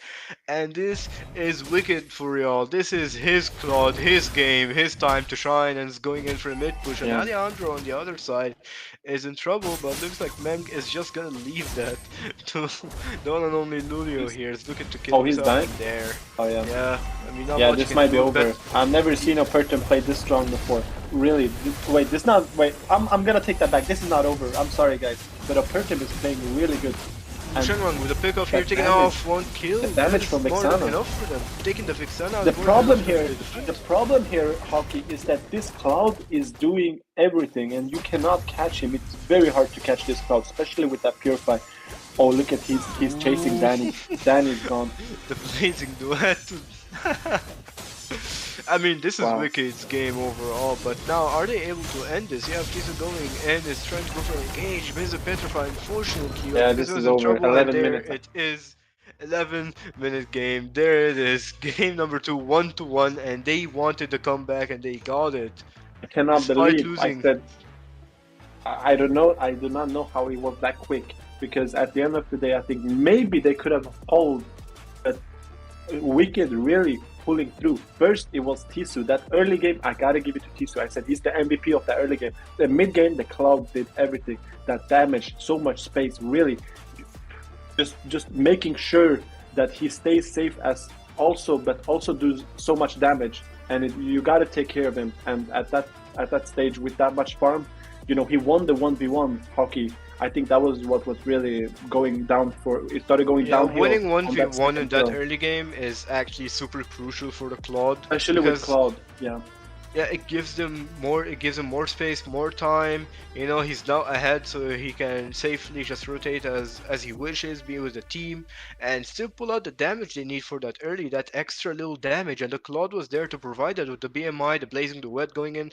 But let's not forget about Tiso though, going all around the map, getting one kill after another with a Benedetta dominating the XP lane just like last time. And this time, like you said, they didn't give him space, no space at all for them to, no opportunity, because once they take that, they could come back into the game. But Opertum learned that and said, we just don't give them any space whatsoever. We go for the end as soon as possible, and they did. So now it all comes down to game number 3 and how this is gonna play out. Will be Opertum dominating that early game once again, or will it be different? But for here on the screen right now, you guys can see the MVP of the match, Qeon on the Carmilla, and getting I think the a reason lot of Curse of Bloods. Yeah, the reason he was MVP was just the setups, the overall setups, and also the turtles, just the lords. He was on point with the invades. Everything he did that game, he tanked perfectly, set his team up perfectly, getting the objectives. Really good MVP right there from Qeon. And pretty well played for the side of Opertum there. You can clearly see from the stats here they've dominated. But this all the way looked like a through whole early to different late. Opertum though. Hockey, this Yeah. looked like they just turned up the gas. They said, okay, let's stop playing and let's show these people that we are Opertum eSports. So in case you're wondering, it is in Opertum eSports. That was a mistake, but we still come back, and I love it. I love that they did not let the first game bother them. They said, we're still confident, so we got to show them. And they showed them and they showed us, because I said, this was a whole different game. They weren't even on the map. Birthright, we got to give them respect. But on that game, I got to be honest, it looked like it was a completely different Opertum eSports right there. I don't know how to handle, honestly.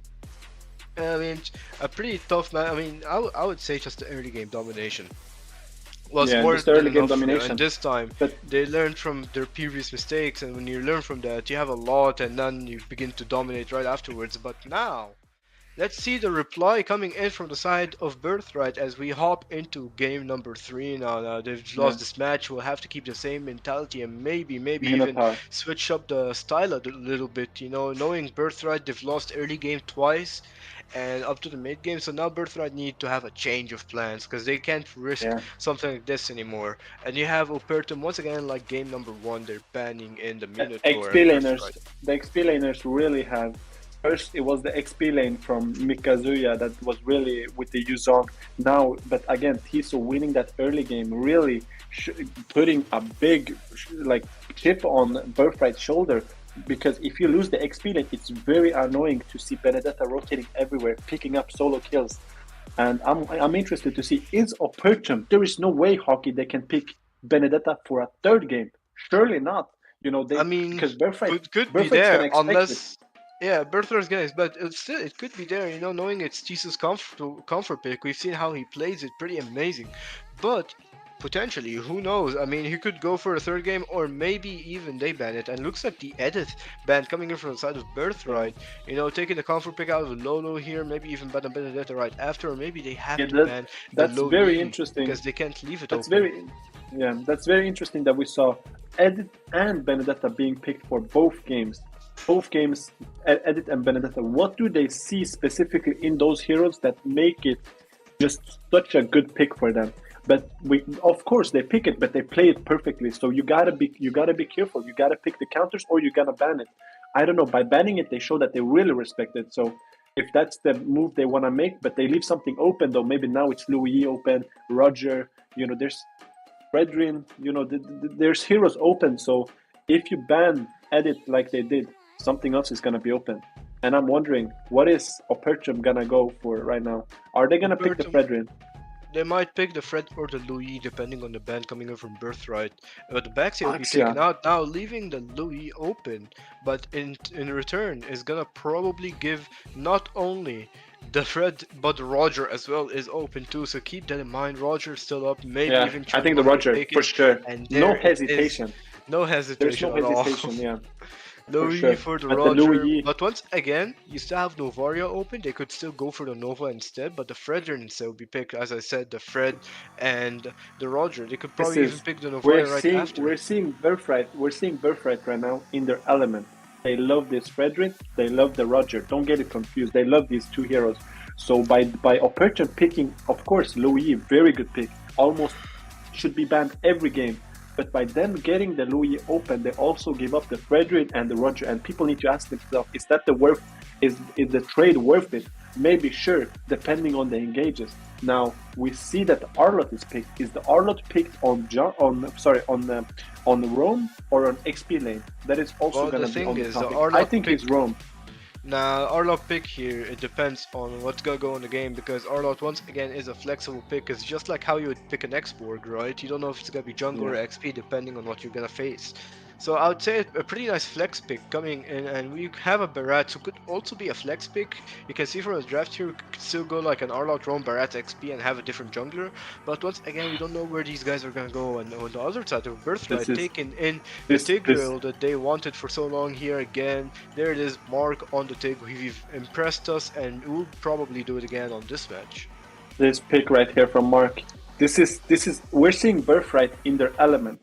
This is the type of draft that they love. If they could choose, if they could if they could choose any type of heroes, I'm sure that even without the bans, they still choose Tigreal, Fredrin, and Roger. But look at this, respecting the Benedetta. I would expect the Arlott, you know, it is like you said, could go XP, could go Roam, but you always got to be careful for that Benedetta. How do you counter him in that early game? He wins almost every XP laner, and it's very hard to out-rotate him. Nobody can out-rotate him. Maybe with Yuzong, but it's very hard to. Speaking of Yuzong though, the Yuzong is still open. Novaria, like you said, very smart ban. Don't need to risk that vision to compensate make it complicated for the Louis. I agree. You know, you don't want that Astro Echo on you when you're trying to use a diversion to the bot or the top or teleporting or do a sneaky play. And I gotta respect that Nova ban. And now we have a Moscow from Birthright taking out the Moscow immediately, and we have the last ban coming in from the side of Opertum eSports. Could potentially go for another mage ban, maybe even a Vixana, a Lunux, or something even more complicated like that. So let's see now. We have the last ban coming in from the side of Opertum, and it will be. Very interesting. It will be very interested to see what it's gonna be. A Fermis. I mean, playing Fermis with the Roger and the Fred and the Tig is actually pretty annoying. I would say that. So a pretty respectable ban. But now they have Lilia open. Lilia is actually known to be pretty strong, especially against Barrett. But I don't think they're gonna pick Lilia into Louis though. I think they need something. They need something which is. They need something which can kind of not check bushes, but can kind of play around bushes, but also not get too easily dead by the Louis. I mean, Lilia is pretty good at checking as well, and she has that black shoes to go back whenever she needs. That is true. But you also have other options like Farsa to keep distance away from the Louis, maybe even a Chang'e at this point to poke Constant from behind and, you know, keep your distance. And maybe even some few stuff that are still open there. Maybe a safe mages like Xavier, Valir knowing to be aggressive against the Louis, but let's see a Yuzong coming in from the side of Mikazuya here. He gets his Yuzong once again, and we are gonna have the last two picks coming in from the side of Opertum. And I gotta say, I gotta say right now, Hockey, if I think honestly, I think that Cloud maybe is gonna be. I'm not sure. Cloud carry. Cloud is. I mean, I don't know. I think Cloud, if you can. Cloud is pretty good, I would say. But Cloud is always Clint. Good, you know. Demon. Cloud is, yeah, but I think problem with Clint is that you might get caught with this. You might get caught with the Tigreal and the Yuzong maybe too easily. Cloud is a little bit more mobile, you know, and I think carry. It was either between Cloud or carry. Cloud obviously does a lot of damage, Demon Hunter and Golden Staff, but here carries also do, but actually more against the tanks. Now we see Terizla, very good pick right now from Tiso. I love that Terizla, making the setups. Yeah, getting the carry here, this is Xavier, like I said, a safe mage pick, but getting the carry here in front of almost 4 tanks. I mean, you have Roger being pretty beefy on the goat lane, so the carry pick is pretty intense, I would say, and now we are getting into game number 3. So I'm pretty excited about this. It's gonna be the last game here, one of the toughest first games, and it's just the first game of MEC here. We still have another series to go. But yeah, we have on the other side. You guys think that this tournament is completely stacked. We have also on the other side the CNQ against Team Lunatic. However, let's get into the third game. Who's gonna win this game is gonna keep themselves alive in this tournament. I cannot believe that both teams, any of them, are gonna potentially drop out. But now we are in the situation.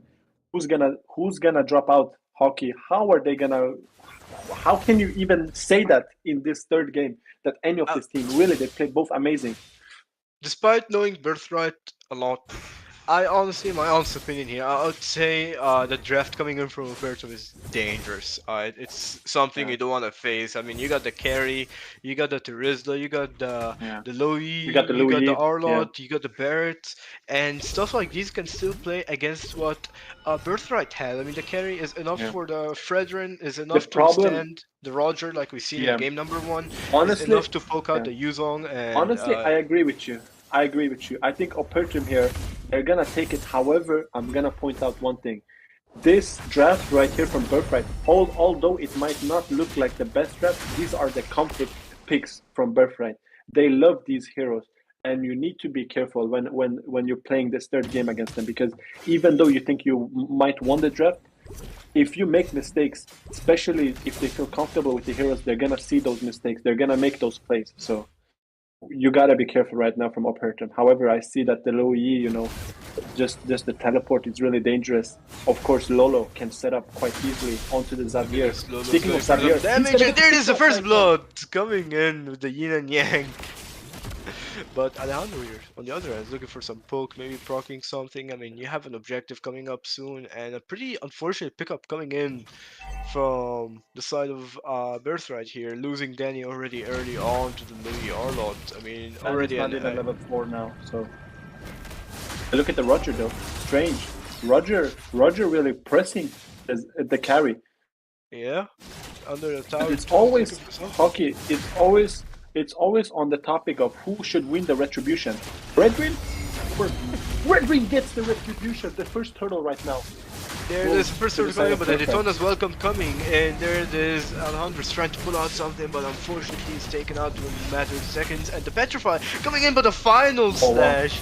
Pushing Mikazuya away from the penalty zone, unfortunately, but it's a save and a not at the same time. It could have been a kill, it could have been a not. So I'd say better safe than sorry at this point, but a pretty nice final slash otherwise, I'd say. Yeah, and it's always like who wins the retribution, Fredrin or Barat? Right there we saw Fredrin. However, it's not so sure that he will win it in the future. It's always like a 50-50. If Barrett eats you, if you hit the ultimate with the Fredrin combined with retribution, you can kind of secure it. It's always interesting to see who's gonna get on top when it comes to retribution. Look at Mark though. Mark positioned himself for the goal lane. They might try to make a play soon. I agree. Mark now has vision of Lolo as well. Lolo knows that Mark is there and vice versa. So this is a extreme tough matchup. And there is an implosion going in for Lolo. I mean, anything is better than nothing at this point. Trying to go for Lolo, the final slash, putting Lolo back into the game. And there it is, Danny once again from the Daytona's welcome is taken out by Xian and Wicked. Yeah. And look at that, Terizla really going into the riverside on bot lane. You cannot expect that as Danny. Just really good play right there from Tisu. It seems as if he's so mobile on that XP lane. He rotates everywhere. He's dangerous no matter what hero he plays. Right now we're seeing Terizla making moves. Look at Roger though. Roger almost gets picked off though. You cannot afford to get picked off here. Your team is already down 3-0. If you die, the marksman goal lead is gonna go to the side of Opertum, to the side of carry, and that might be too dangerous right there. There might be no coming back right there, because I think for the third game, hockey. I really think for the third game, each of these teams, they cannot afford to make any mistake. Any mistake is gonna be like a 10 times, because now both teams know that they are out if they lose. And you don't want to be out, obviously. You don't want to lose. Ooh, look at the vision coming in, giving vision, but a great vision coming in, but the Petrify coming in there. This is Tonas welcome on the one and only because there it is, the coming in. Alejandro with the red tree with the bonk as well, but team fight concern there, the implosion, and Mark is out. Alejandro is in trouble. Taken up by Meng here, finishing him off with the Ling and Yang, and this is the end of the fight. This is the end of the brawl that's happened here. That is just something we're seeing right now. Fredrin keeps picking up the kills. However, no, sorry, not the kills. The turtles and the objectives. However, it seems as if just overall he's dying for it. Is it worth it? Not really sure. But at the end of the day, Opertum is up in gold, and goalie they might snowball at any time. So. I agree with you there. However, there's a division play coming in once again. Vision, making sure they're there. That's what the low is for. You can still give vision with the diversion. You can still, be aggressive with it. Do some unexpected plays. The low just is putting Birthright on the spot, because you need to always expect the low in everywhere. You don't know if she's gonna be in that bush. You don't know if she's in that bush. You can only know when you see her on the mid lane. Yeah, so, for sure.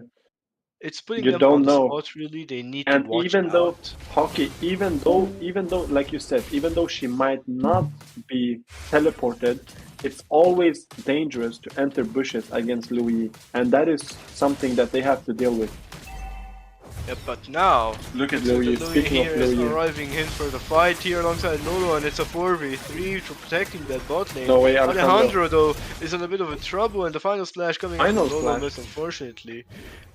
That But, might look a little bit strange, but actually it makes sense that he would final slash that bush just in case he would bonk from that bush. It could do a lot of damage. So just making sure that he doesn't do a lot of damage right there. However, look at this. The tower almost gone. It's not gone though. It's just hanging on. And if you're Roger now, you're thinking that we should probably try to force this. However, do they know about Lolo? Do they know about Lolo position? Yes, they do. Now they do.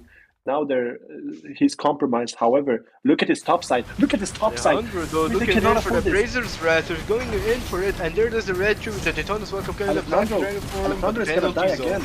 Alejandro's in trouble because it's already taken up by Mark is Mang, way and too Mang late is still right now. going for more, and the implosion just saving Alejandro here. Mang though almost gets Alejandro, and it's pretty well played for them. They only lost Mikazua in that fight, unfortunately, and the Turtle as well, but the rest of the team were able to go out there. Yeah, and they're gonna get his top side.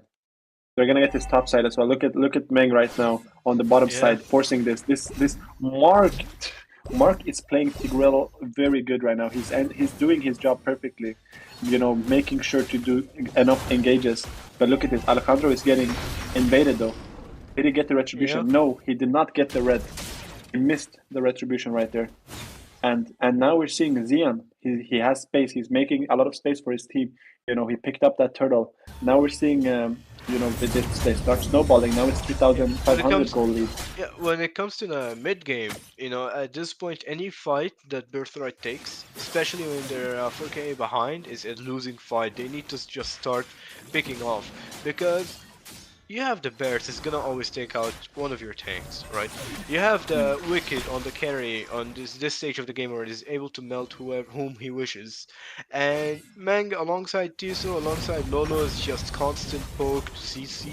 I mean, you can see here from now the CC coming He red in. him. And there is a red that will kill with the Wicked. Like I said, Wicked kills whom he wishes in this part of the game. He already has the damage he needs. And so it's just a tough game for Birthright. They need to go for that late game. And when I say late game, I mean like full item late game.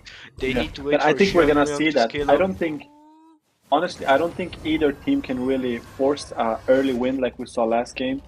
Ooh, look at the red side though. Look at Oh, this. Mikazura is in trouble. This is the danger right here. And Wicked.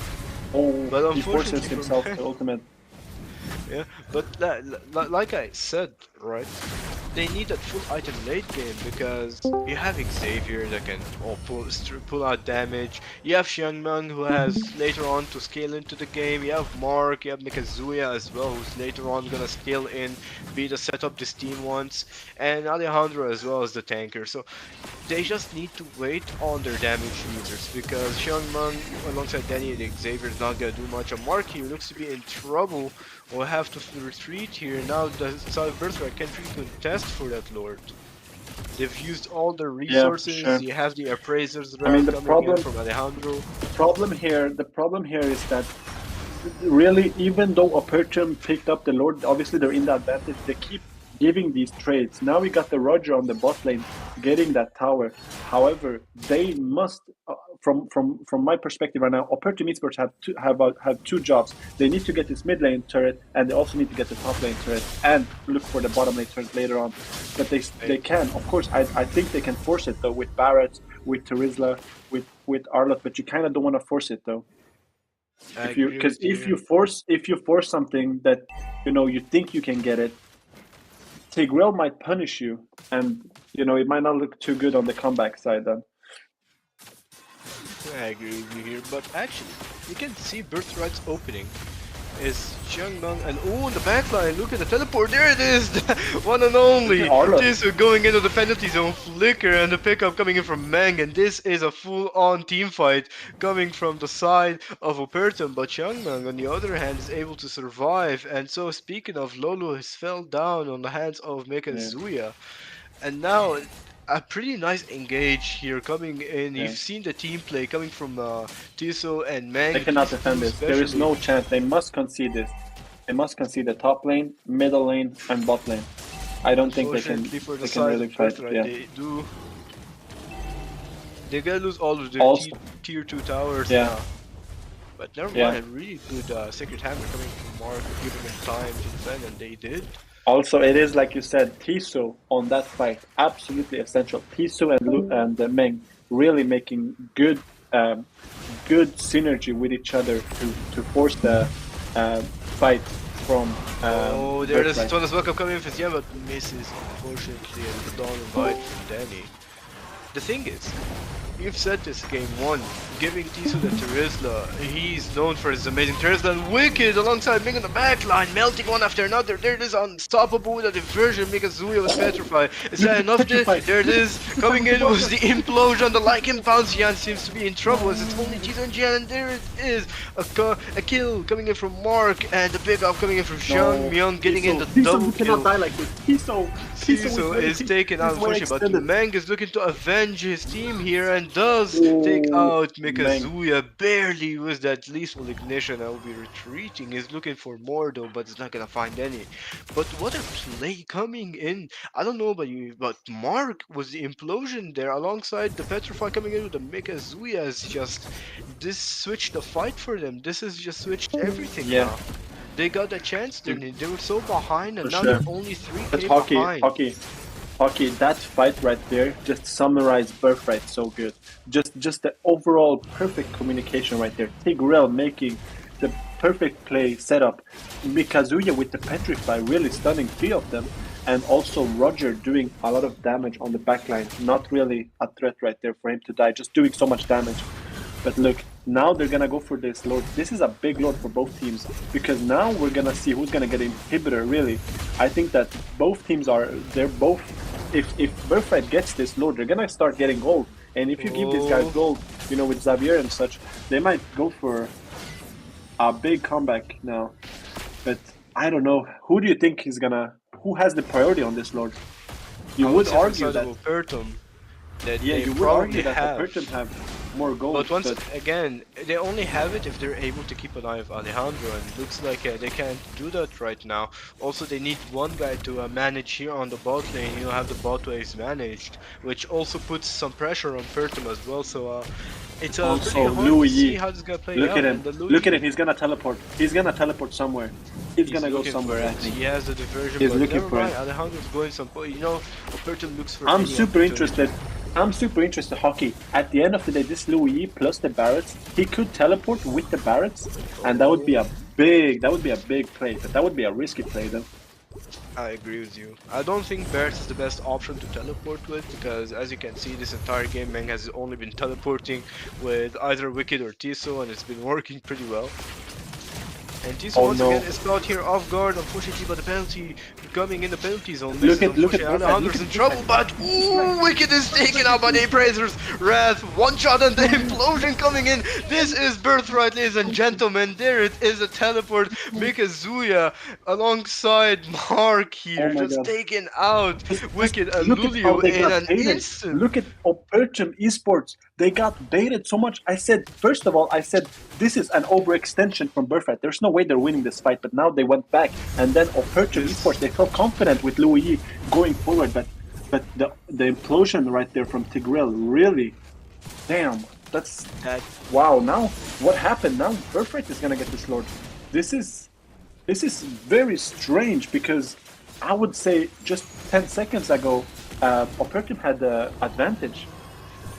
They had a huge advantage, but then it just went like that from a single engage. This is what Birthright is known for these communicating engages, these amazing team plays, especially when they were down, when things weren't even looking their way. They were able to just switch it up in an instant and a single engage or two, and you can already see the threat now.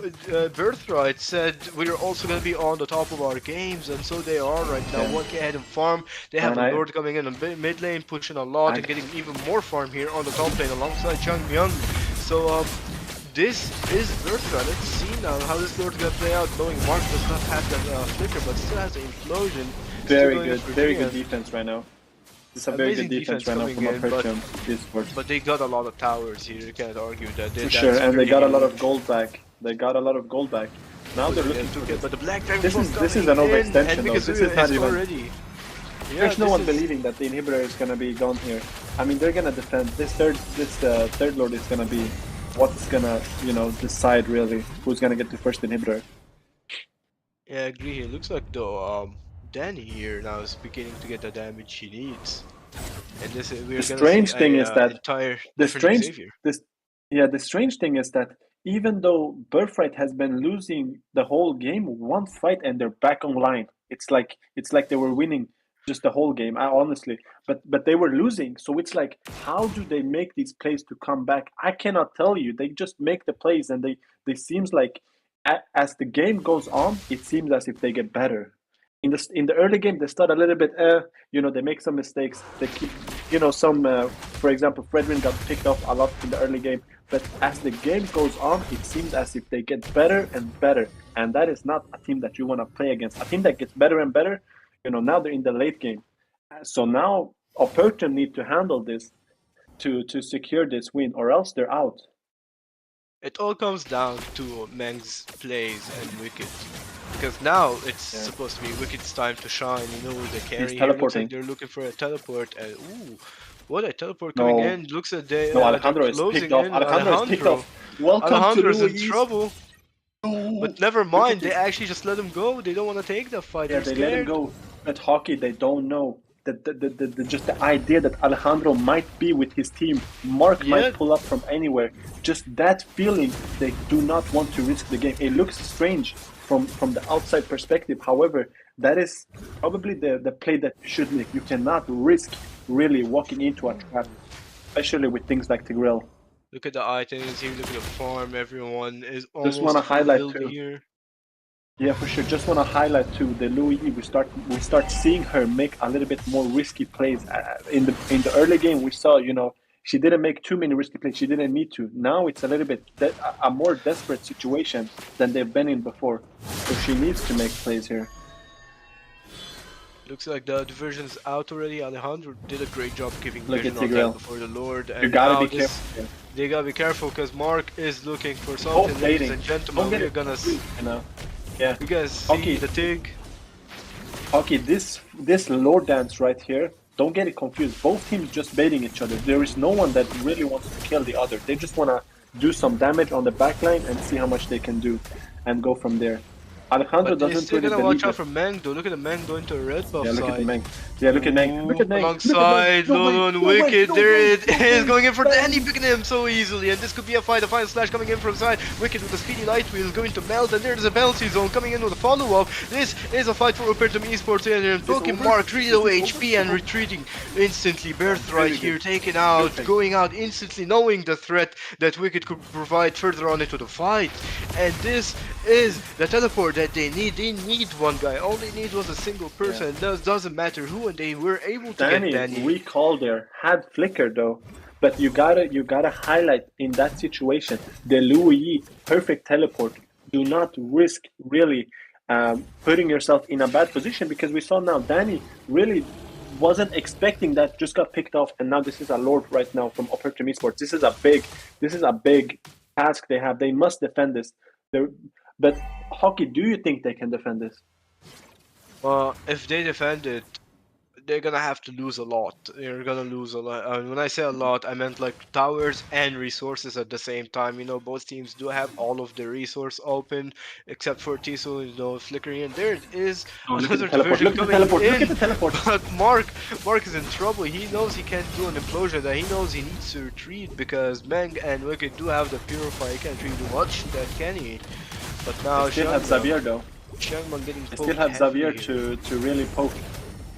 Yeah, Backline. Xavier here is pretty chill here in the backline, immobilizing everyone playing as a second support, and there it is, the penalty zone coming Are they in engaging to here? the tower, but they're still going for an engage and a damage. Like a bounce coming in from Xiangman, taking one after another, but Xiangman, immortality is out, Alejandro is out here as well, not even immortality is quick, and then Wicked taken out by Mikazuya. Is he in trouble? Wicked, there it is, the dawning light coming in from Danny, and this is them switching the fight back on, still going in for more, but triple kill coming in from Danny is still going for more. There it is, the immortality proc off of Meng. Is looking in for a maniac here, and will he be getting in there? Oh my It God. this is Danny for y'all. This is the game he needs. This is the late game woke up. Xavier that he is He looking woke up. for. He said, I had enough. He said, I'm back. He said, in case you're wondering, yes, this is Danny from the first game. I'm back, guys. And oh my God, that maniac was perfect. Because now they defend, and not only do they defend, they have the similar amount of gold. Sure, they lose the inhibitors, but it's all about, at this stage of the game, they're both just reaching the late game. Any fight, even though you have the inhibitors, you don't have the inhibitors, of course the advantage is on the part of esports. But any fight, if they lose it, they're gonna, you're gonna almost lose the Lord, or you're gonna lose the game, or the tower. So you gotta be careful here. I mean, I would say that is a pretty good fight here coming in from the side of Birthright. But now, the question is, are they able to take the map back? Are they able to still keep the pressure? Because once again, you can't really expect to just dominate the map from there. You gotta watch out from Meng now. He's back up. He got the rest of the team. The entire Opertum, as you can see, is up here. So now the question is, also the are they gonna teleport. have the map control that they're looking for? Yeah. And even if you do, is that really? Can you guarantee that the Louis is not behind you, or in the next bush? Can you guarantee that you're not gonna? That Louis is not gonna teleport now behind they you? need to watch out for Danny. You know, Danny is the trouble one here. They know they've been focusing for way too long, and taking out Danny before the fight did help them a lot because knowing Xavier, his immobilize, his damage is pretty annoying to deal with, especially his dawning light at the end of the day dealing that much damage. So they're doing pretty good job pressuring Danny, but now he got a maniac. He got back into the game. They need to Not play only around Danny, Xiangmyung it's and Danny also here. they must respect Mark. If you play Yeah. mage right now from the side of Opertum, Meng or Wicked cannot afford to get caught by either Mark or the U-Zone. It's very hard not to. Keep in mind, these guys can chase you around the map, but you just have to deal with it. You cannot get petrified by the because U-Zone. Zuya looks to be in trouble here as Meng's looking for something but has exposed himself, unfortunately. And now they know that That's they a teleport. have no Now they know. diversion. Now they know. Yeah, now they know. They know now that they have no threat from the teleport. They can just try to do poke and don't need to worry about if the Louis is gonna teleport. But look at the bottom side. Look at the bottom side. Someone has to retreat, and it has to be Xiangmyung here And to go Roger. there faster. I don't know if Roger should be the one to. They had no choice, otherwise they would have lost it. They need to keep the wave man Look at this. on. And the fight here is occurring with the Black Dragon coming in, with the Yin Yang coming in from Meng, poking Mark to have look at him Lolo. on the back line. Look at they But dropped the the Lord. diversion coming in from Meng just teleports here right next to How? himself. But Lolo, on the other hand, is in trouble. No. He's gonna be taken out here. Alejandro Lolo. still goes for more. The appraiser res did not land, and there is the Fences on the back line. Tiso with the immortality proc is still looking for more. Danny has that damage. How are they winning And there this? it is, takes Lolo, another immortality. immortality out with the dawning light. What How are they winning dawning this? light coming in. I mean, Guys, it's all. if you're wondering, guys, I'm speechless. I'm watching this game. I cannot believe what I'm seeing because it's like I don't even know what to say anymore.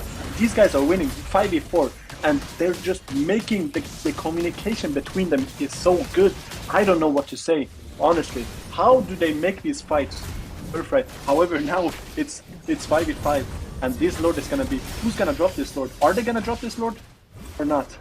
Let's see here. I mean, because Zuya has a Black Dragon form, they might as well just contest and keep zoning out. But once again, we don't know how the game is gonna go. We don't know how it's gonna play out. They gotta watch out for Danny. They gotta watch out for Xiangmyung. They need the setup, and Mark needs to provide a perfect one. So let's see how it's gonna play out here. The vision coming in from Danny, exposing the entire team of Opertum there. Now they know. Look at Alejandro. Now they know how to position themselves, and let's see how it's gonna play out. Now they have top lane to manage. Bot lane is managed already. So. Let's see now, Xian and Alejandro are still playing around with the Lord and the diversion coming in. And ooh, what a positioning coming in. They don't know that. They don't know that. They're in danger. Look at Arla. Look at Arla. Danny. Oh, look at Danny. Danny's in trouble. There it is. Then taking out Tizu, but it's enough for him to actually still retreat. Oh my God, look and at go Wicked. back. And there's a Xiangmyung taking out Xian. And this could be not even a Lord. This could be the end of the game. No, look at them. this is They're not still gonna be going the in end. This for the cannot be the fight. end. Danny is looking for something. There it is. Look at the version. The Razor's version right now wrath, for but Meng. Xiangmyung. What? Xiangmyung He is gets- taking he out survived. this he's still going in. Lolo is still alive. Might take Lolo's out still Danny alive. here. Lolo's not dead. Oh Nah, Lolo my is god, dead, Lolo got but picked off. Meng, this low Yi, Meng taking out Xiangmeng and just getting out of the diversion. What? What happened in that fight, Hockey? How did we find ourselves? That fight was like 20 seconds, 30 seconds. It was such a long fight. How did we find ourselves in that position? Ready to see that Birthright right now had the upper hand. It was a big one, I would say. The like constant fighting came through. We thought Danny was gonna die, but Danny didn't even flicker in that fight. He just walked away and escaped. Yeah. And then taken out Tiso as well while he was running out. I want to at the see same Danny's time. items. Is he playing Bloodwings? How did he survive that? He just- Really just it is like you said. He just walked out. Didn't even flicker. Just walked out. And that Arlot, I think that Arlot teleport was really good. I think it surprised them. However, at the end of the day, you need to be careful when you're trying to make those kinds of teleports, because you must focus. First of all, you must kill Danny. If you're that deep, you cannot afford to go empty-handed, because you're gonna get punished. There's no coming back. That's a make or break play that we saw from Meng.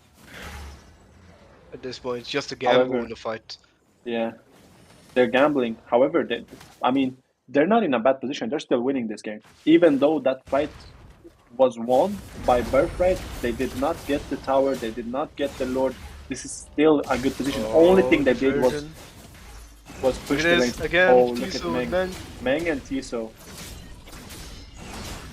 I'm just Are saying, they Meng gonna can make only plays? take Tiso with them, or maybe even Lolo Also, and Wicked. look at the bot lane. Look at the bot lane. As soon as someone goes bot lane, if someone goes I bot mean, lane, I don't know they're if you've gonna- realized they're this gonna entire push. time, but Danny has been only using the Dawning Light just to clear on the bot lane. Yeah, that is quite interesting. And Changmeng, Look look at at Changmeng's position. He's looking look to at actually Roger. push that. You can't Yeah. push that because there's no threat really. Is the diversion gonna come out though? Oh, there it is. Xiangmeng coming in, forcing for the No way. side of No way. Opertum to Oh, look at this! retreat. Look at this teleport. No, Yeah, there's the no threat. teleport. There's no threat. They see two. There's They no- see two right now. Birthright is signalizing to each other. Yo, guys, I see two on the bot lane. How are we gonna get this? Oof. Wicked is half HP right now from that Xavier. How are they gonna command? Who's gonna get this Lord? It's just such a game right now. I don't know who's gonna take it. We might see a really long Lord, I would say, but there's a diversion once Where's again, the- and actually pretty close to giving Oh, he vision, saw it. though. I don't Xavier know if saw that it. shows. Xavier saw it. Xavier saw it. I don't- Yes, for I don't 100% he think- saw it. I don't know if they He saw know it. that he saw it, did he? He saw it. Yeah, he saw it. You see it when you ultimate like that. I know, but And he knows I don't they're- know they're if, not if sure. he sees it when it hits, though. That's the thing, because it didn't hit them, but it was on them.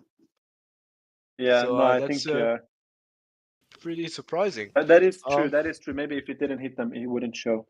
But look at this though. They're both teams. This is gonna be very punishing. Whoever makes the first Oh. mistake, they're gonna pay for it.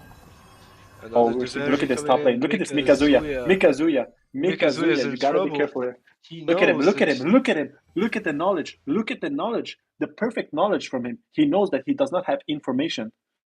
If he doesn't clear this lane, I gotta give him props. The amount of knowledge he has right now to not go up on this minion wave is absolutely, it just There's a showcased diversion coming very in, great and skill. oh no, looks like Danny and Marcus in trouble here. But conceal the immobilized, stopping them on Wicked to half HP It's- just from a yeah. single hit coming in from Danny here. The dog Okay, might it's in now. those small details. It's in those small details. The fact that we did not see Mikazuya clear the wave until they showed each other just shows so much skill. It shows so much skill without showing really any gameplay. You know, in terms of fights or skill on the hero, it just shows so much knowledge I agree coming in with from you. Birthright. I mean, like I said from the early game, right? You don't know where his Meng is gonna be. He's either be top, behind you, bottom. You need to watch out for every single bush, and they're taking that, and they It's know. bot lane right now. But looks like on a zoomed in here we have a Lord starting. No way here. they go Lord. No way they expect the Louis and Tiso not to be there. As soon as they show bot lane, they're gonna try force this maybe. But they do not. They do not show bot lane. Really, they just teleport back mid. They say, okay, they wanna start the Lord, we don't risk it. very nice. Oh, looks like right now the from season Tiso. coming in from Tiso, the flicker, but the Black Dragon Forms popped here and the fight Is this begins with speed overextended? I lightly. think this might be overextended right now. This could Birthright. be the fight. Birthright Let's see is- here as Energy Eruption coming in from Alejandro, still going in, and Qeon still trying to poke in. There is another Energy Eruption with the Tracer's Wrath, but it's not gonna hit much. And a really nice damage with a Dawning Light coming in from Danny, but looks like another play is coming in. Meng though seems Meng. to be in trouble. Is it gonna be enough to take out because it was Immortality? He might or die even, now. even This him is- as a whole. There is the freeze coming in because Wea is in trouble, taken out by Meng here, but Mark on the other side have the implosion here, keeping Lulu out of the fight here. And pretty well Opertum played to them. eSports, Meng, obviously, right there making plays, making sure to pick up Mikazuya. This is a They 5v4, now know- they're gonna get this Lord. Look at the They bot now lane, know this the is implosion panic not mode. here. Yeah, I see the implosion panic is not mode right there. now. The Mikazuya is out, the wave management, they have vision on the No way. Xavier. And still going for it. There it is, flicker. Lolo taking out Danny from his base, and the Lord comes in for the side of Opertum. And this, ladies and gentlemen, Wow. is a game changer because now there is a slight chance that Mikazuya could get up and defend this, but Danny is not gonna be there. He has about 59 more seconds to come back, and this is pretty tough for the side of Birthright. Are they able to defend this without Danny, which I would say most likely is pretty risky? They might actually end up losing the game, so let's see here. This could potentially be the last Lord of the game. They're looking for something, they're looking for a plan to defend this. Mark and Changyang, they're looking for a way to defend this, but it seems a bit too tough as the Daytona's welcomes coming in from Xian, and there's the Changyang taken out by Lolo, and the end is coming in from this is gonna Wicked. be Not over right even, now. it's not gonna stop him. He's the implosion, and there it is, ladies and gentlemen.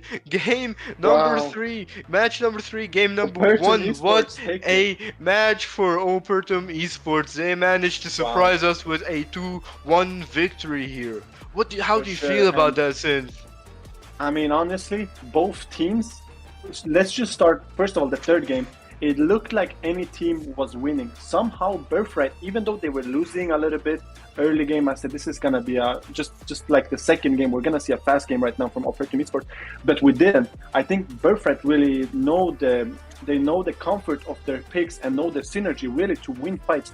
However, at the end of the day, just the overall gameplay, just Meng making plays, the teleport, the diversion right now from the third game, just from the Louis really made a big difference, I think, in those late stage.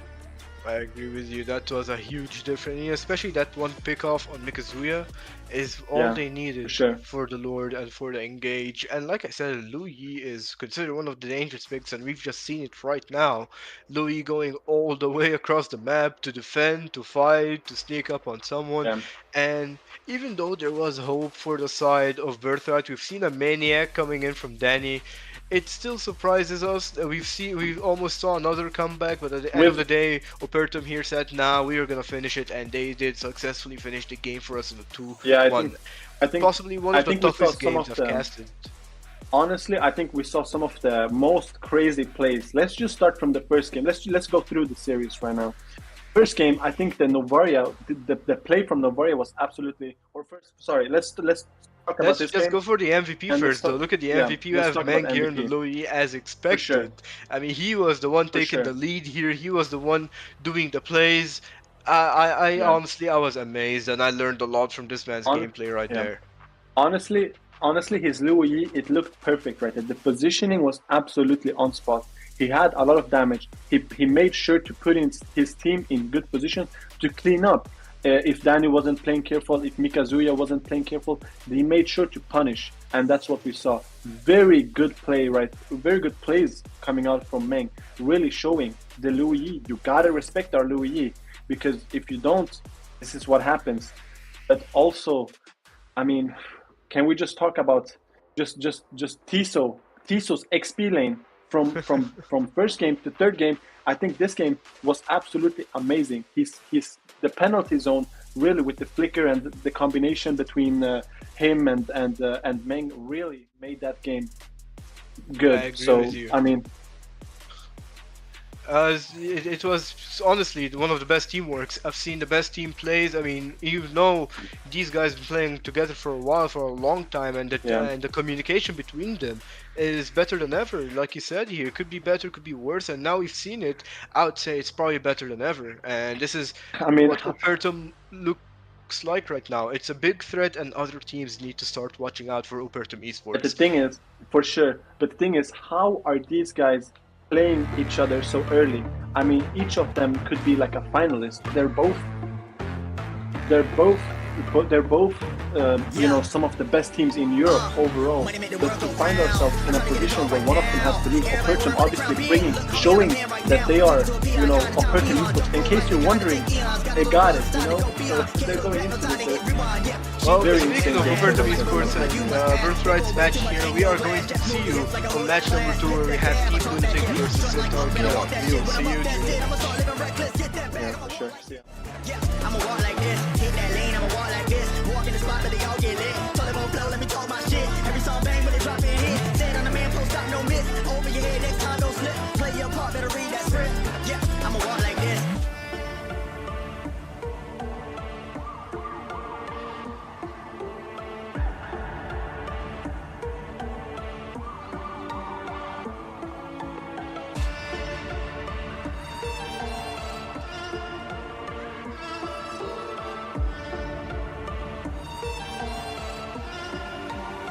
Yeah. I'm steady focused on money now. I'm trying to count to 100 down. That's daily. Gravy pay me. M's and M's, no slim shady. Bank account going so crazy. Still live it up when I'm over 80. Flying, I'm hotter than Hades. Little fingers up to the ones when I hate me. Come with my ride and I'm up like a drought. Everybody lying for a little bit of clout. Stay making moves like I'm trying to sell a house. That's how it be when you're raised in the South. Mama always said that this money be the death of me. Money can't buy you happy, but I never seen a sad man ride in a jet ski. Time will tell, moving breakneck speed. First it was hate, now they got my steez. Took small sips, now they drinks on me. Commas in the bank, that's all I need. Business first and chill after. Set the cruise, but not the actor. Work hard, let the money stack up while y'all broke like a stress fracture. My God.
I know the story ends with broken hearts and us playing pretend.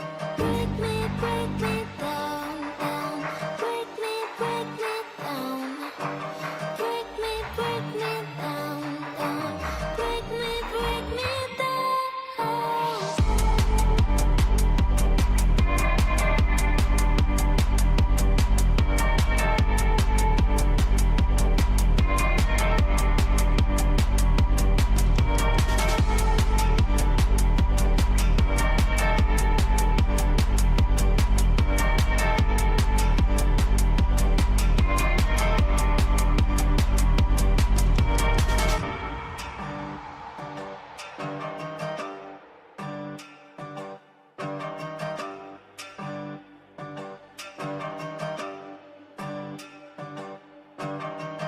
Break me down and make me weak again. After all, I called you my best friend. And I've been here, I know the story ends with broken hearts and us playing pretend. Break me down, down. Break me down. Break me down, down. Break me down.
Time to take a chance to fly, feeling like I'm 10 feet high.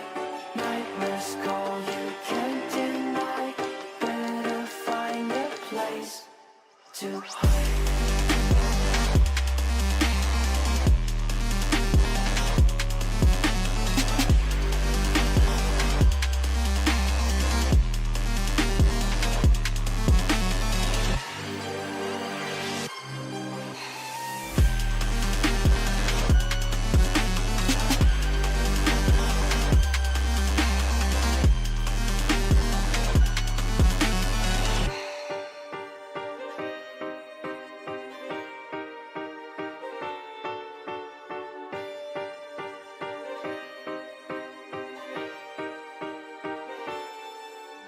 Here to tell you what I know. No one wants to be alone.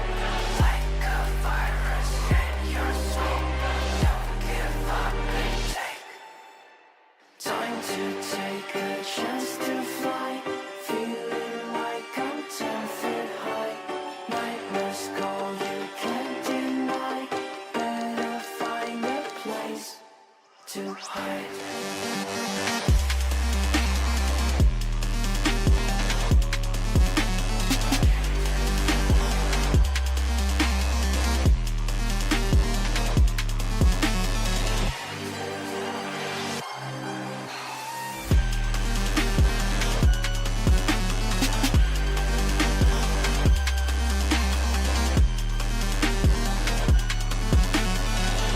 Você quer ser disso agressivo? Vou deixar sua bunda ardendo. Vou dar tapa, tapa, tapa, tapa, tapa pra cara. Tapa, tapa, tapa, tapa, tapa, tapa, tapa, tapa. Deixa sua bunda ardendo. Tapa, tapa, tapa, tapa, tapa, tapa, tapa, tapa. Deixa sua bunda ardendo. Toma sua safada, quica sua safada, vai. Toma sua safada, quica sua safada, vai, vai. Vem sentando pro pai, pai. Vem sentando pro pai. Vem sentando pro pai, pai. Vem sentando pro pai. De bater de frente, frente, frente, de frente. Quer ser que sou agressivo? Deixa sua bunda ardendo. novinha com todo prazer. Hoje você tá tarada. Piranha, vai no toma, toma, vai. Toma, toma, toma.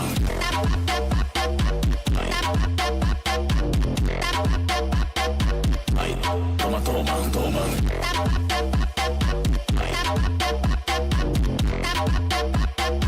Deixa sua bunda ardendo.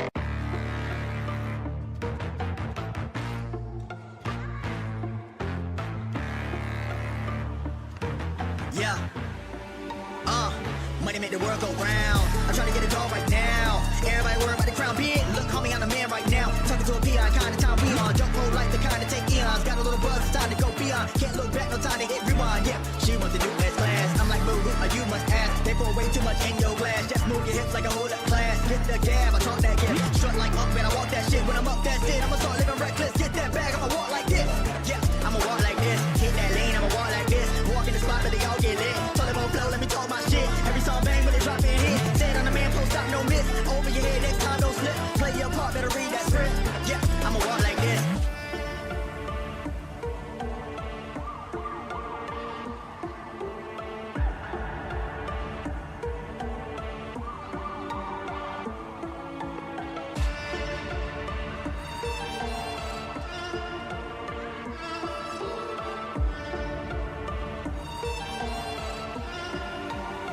Yeah. I'm steady focused on money now. I'm trying to count to 100 down. That's daily. Gravy pay me. M's and M's, no slim shady. Make account going so crazy. Still live it up when I'm over 80. Flying, I'm hotter than Hades. Middle fingers up to the ones when I hate me. Come with my body, I'm up like a drought. Everybody lying for a little bit of clout. Stay making moves like I'm trying to sell a house. That's how it be when you're raised in the South. Mama always said that this money be the death of me. Money can't buy you happy, but I never seen a sad man ride in a jet ski. Time will tell, moving breakneck speed. First it was hate, now they got my steez. Took small sips, now they drinks on me. Commas in the bank, that's all I need. Business first and chill after. Set to cruise, but not the actor. Work hard, let the money stack up while y'all broke like a stress fracture. My God.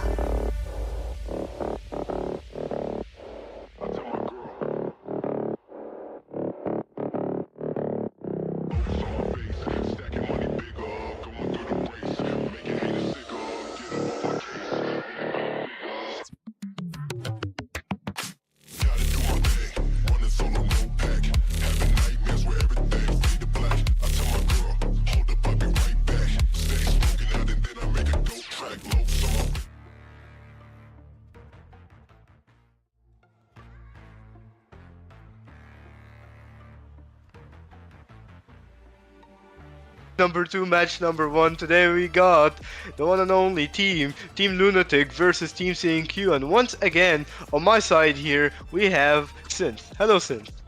Yeah, hello, hockey, hello, the viewers. I mean, welcome. MEC Season 3. Now it's Team Lunatic against CNQ. How do you feel going into this series? Who do you feel have the advantage? And also, I gotta say, guys, extremely tough. I gotta say, doesn't hockey look beautiful? Nice. Go on, nice stop. Nah, No, you do, not me. You do. But gotta give him praise though. Anyways, going into this CNQ and Team Lunatic, what do we know? First of all, we know that it used to be New Realm, but now they switched. It's Team Lunatic now. They got a few new players. They don't have Rap anymore. Rap used to be the jungler. Now it's Zane. How will that come into play? It's not really sure. I know these guys. I know they've practiced a lot. I know that they. I mean, you know when you make but when you make lineup changes, it can either be very good or it can fall very short. Because when you don't have much time to practice, you maybe have like a week. You're going up against CNQ. CNQ are coming off strong. Don't forget, I rewatched the last MEC Season 2. They came finals. CNQ is no stranger. So last MEC they came finals. So how do you prepare as Team Lunatic against CNQ? That's what we're gonna see. But now we're going up in the draft right here. What can we expect? Draft over here, we have match number 1 for the time of Team Lunatic. We have Satra, Mizo, Prince, Alpha, and Zane Tita for the side of Centauri Qeon. We have Kulak, Eri, by My Lobby, and Mulio. And these are no randoms. We gotta point out these are extremely tough players. And I'm gonna point out as well something here is that also first time I see on Team Lunatic we have Prince and Alpha, which is also our new players to the team. Yeah, it seems as if both teams, both CNQ and Team Lunatic, have new players, and that's very interesting. That's very interesting. And now banning Ling, making sure, because remember, CNQ switched jungle. Now it's Mulio playing jungle. He used to be roam. This guy plays everywhere, but he used to be roam. Now he's jungle. You maybe respecting his Ling is quite nice. Brethren, respect also. Interesting right now. Interesting draft. We're seeing a whole different draft from the last game. In Birthright against Opertum, he was a little bit more more about the golds, about the mage. Now we're seeing full-on jungle focus. Ling, now Luido. Again, Louis have to be banned. You gotta be careful. Is Harif gonna be banned here as well? I'm expecting it.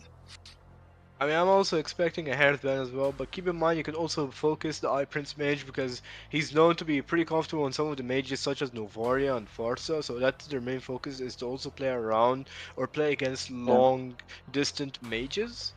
But Anatan also respecting gold lane. I mean, Mizu here is no stranger to the gold lane, especially in EU. He's known to surprise over and over again. So banning out his marksmen is also a thing that Centauri Qeon might need in the later on. Yeah, for sure. And I also asked Team Lunatic. I talked with iPrince. I said, what can we expect from your guys' team? How are you guys gonna bring it?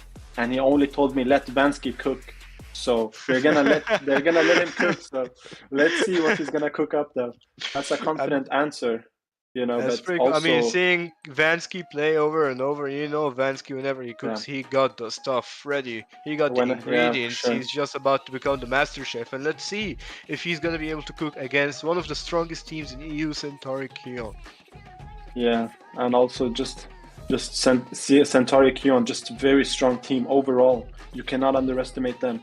You know, there's no one underestimating them, but even as how good they are, you still gotta respect, even if you think you're winning. You know, even if you think, no matter the position you're in, you always gotta be careful against that team because they can always bring it to you. You know, these guys they play on the top level for a long time now. So meanwhile, Team Lunatic, they just switched lineup. Also, CNQ2 added Bayi. But Bayi has been a legend in the game for some time, you know, playing with the side of Devu and other strong teams. So, you know, Bayi, I'm interested to see what he's gonna do on that mage against Prince. It's Prince against Bayi. The mid lane is gonna be very important. I agree here. You know, both teams do have a lot to offer to the table now. We have the first pick coming in from the side of Team Lunatic. And let's see, maybe they could go for a comfort pick. They still have stuff open like a chip. And there it is, the chip coming in as the first pick. But now they're going to have to take one, give away two. And they leave stuff open. Like, what do you pick here? Roger here. You still have the Barretts, you still have the mages open, such as Novaria, Vixana. You have Yuzong, Terizla, Arla, so you have a lot of stuff that you're going to be giving here as well. So there it is, we have the Roger and the Novaria, like I mentioned, the hero be picked up as well. It seems as if the games we're seeing now in this meta, it seems as if Novaria it's just such an important pick, because in tournaments, it's very important not to get picked off. You know, it's just as important to farm, but you cannot die. You cannot die at no cost. And now Novaria is one of those heroes you can kind of play safe-ish while also clearing waves and doing a lot of damage. So by picking up the Novaria, I don't think we're gonna see him die. And he's gonna, you know, he's gonna do a lot of damage. But Farsa being picked against Novaria, very interesting. Range right there. Range from the mid lane. That's iPrince for you. Like I said early on, iPrince and I gotta say, these long range mages. Yeah, and also I gotta say, iPrince is one of those players that when you play him in mid lane, he doesn't die very often. You know, so it's gonna be interesting. And Bayi, I know he plays aggressive. So Bayi playing aggressive, but Prince, he doesn't really die. So how is that gonna come into play? Minotaur being picked, very good pick. I think Minotaur is always strong. Really can make the engages. If Chip wants to feel a little bit too confident and make a team fight, you know, they have Minotaur just in case. I agree. We have going into the second phase of the ban here. I mean, seeing the picks already, I would say Centauri Qeon got some of the comfort picks, and so is Team Lunatic. I mean, getting that chip is already dangerous enough alongside the Yuzong to have a more aggressive engage. So you have to add fire to the fire. You have to fight fire with fire as well. So let's see what Centauri here is cooking against Chip and the Yuzon here. Yeah, and also, guys, I also looked at the poll for this game. What does the community think? Who's gonna win? And obviously, honestly, it seemed as if people just had CNQ side all over. There was not many people voting for Team Lunatic. Is that maybe because they're quite a new roster? They haven't really proved themselves. While they've proved themselves individually, you cannot say that they've proved themselves as a team, because this is the first tournament that they play together as a whole lineup. So maybe that is a reason. But CNQ has a new roster too. So I'm wondering, how are both teams gonna adapt to, how much have they practiced, and how is the rosters gonna look like? Because everyone is looking at this game, they're seeing CNQ. CNQ is one of the best teams in Europe, but for them to change a roster, they need to be very sure that this is gonna be better than it was before. Fanny being bad, Mulio being very good Fanny, banning that from him. Interesting. I agree. I mean, that is a respect ban right there. You don't want to play against Fanny, especially when you have a Forza and you still have a marksman pick open alongside a jungle. So Fanny is one to actually watch out for, especially when you're playing against Mulio here, knowing his Fanny is pretty insane nowadays. But now, Moscow here, looks like we're still going to go on with the marksman ban. You have, Nathan can still be taken out, carry, as we've seen a lot of carries today. So let's see here. And I also asked CNQ, I said, what is one good thing about Team Lunatic? What do they do maybe a little bit better than most other teams? He said the communication. They know that they communicate a lot. And I think that's a very good point, because it's better to communicate too much than too little. And I know that Prince, he likes to keep control. He likes to know what's going on. He's going to be talking a lot with teams. Vansky is going to make plays, and he's going to be communicating very good. So we're going to see a lot of synergized plays, I expect, from Team Lunatic. But CNQ, the individual skill is just insane. Bai on the mage, you have Hush on the gold. I mean, Mulio on the jungle, and My Lobby on XP. That's a crazy lineup. That's a very crazy lineup. So I agree, but the Baxia now taken out here, knowing that we've seen, I think, a lot of Baxia bans here also today. Yeah. I mean, looks like both teams don't want to deal with a rolling turtle here. The Baxia, I mean, he gets pretty annoying. He has that anti-heal passive, and not something you want to deal with, to be honest, in such matches. yeah, the mobility, just the overall mobility and the overall tankiness from Baxia. His clear is pretty good as well. But now going on for the side of Centauri Qeon as they pick right now. Let's see what they're gonna go for. Marksman is gonna be a big topic here. I think they're gonna last pick Marksman. They should not pick Marksman here unless they're very sure that something is open, which really cannot be countered that much. They already have the Marksman they need. I'm pretty sure they might as well go Roger Gold, as you can see. Yeah, that makes sense. Yeah, because there's not really any reason not to when he's just so dominant on that gold. However, maybe Mizu will pick Clint on that gold, or I don't think you go Nathan really. Maybe I'm not. No, Nathan is banned. Sorry, but maybe you should pick Clint then. I guess that is the most. Keep in mind though, we still have some dangerous assassins for the side of Team Lunatic and Centauri to be open. I mean, you have Hayabusa, is really good for the backline. You have Nolan, one of the fastest assassins to clear. Team Lunatic, but the problem is Team Lunatic set it up as if they were planning to pick a tanky jungle. Now they cannot really go back. They have Chip. He's very good, but they need that kind of front. Yuzong is not gonna really be. He's not going to be the front, obviously. He's going to be focused on diving the backline and rotating. So they need. Wow, they picked the assassin though. They don't. There it is, the Nolan. I mean, the Nolan is known to be one of the fastest clearing assassins in the game, and it looks like they want to win rotation-wise on the jungle. So fair enough, I would say going in for the Nolan picks, considering the fact that he is still playing against Roger, still playing against Novaria, and they have yet to pick a jungle. The problem is, yeah, sure, you are playing Novaria, you are playing Roger, but how do you catch them? It looks like it's a good pick, and I don't know if it's gonna work out. I might have to eat my words in 1 minute, but how do you catch the Novaria? How do you catch the Roger? These guys are gonna play safe, and that's the most important thing. To figure it out. And Julian being picked is more a normal pick. They have the Minotaur already. They have the Turisla, so I think that pick from CNQ just solidifies their draft perfectly right there.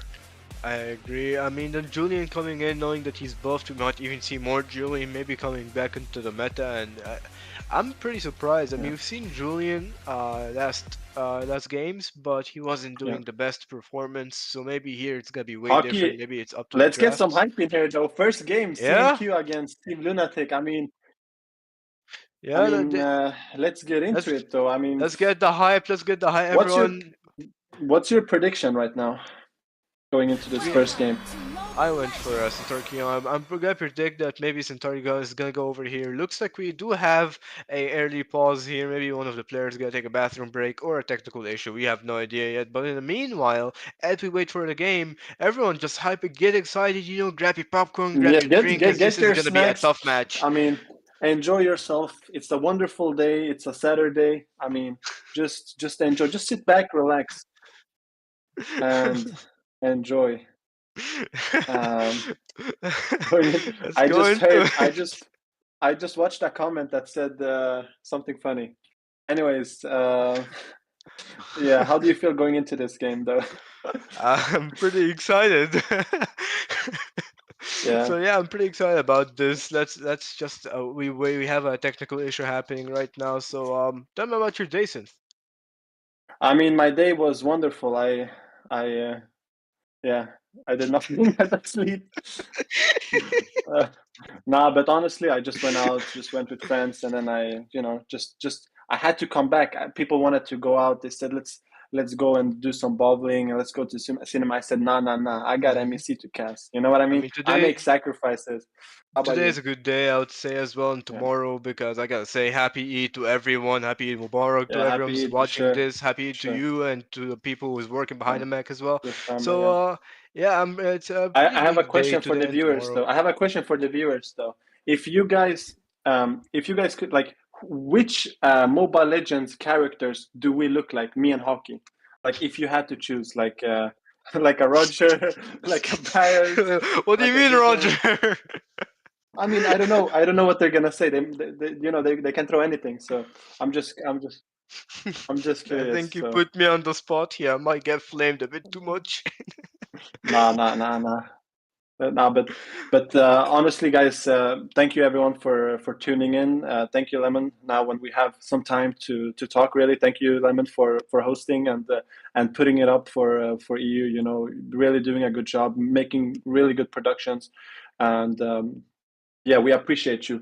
From the staff side and the viewers side, I've had so many people that tell me they message me. They say thank you to Lemon for organizing this and making sure that Europe can really, because Europe have skill, but we don't have a platform really to show that what we can do. And now obviously we're getting more tournaments and we're getting more chances to show there's tournaments that we can sign up for. So and yeah, just thank you overall.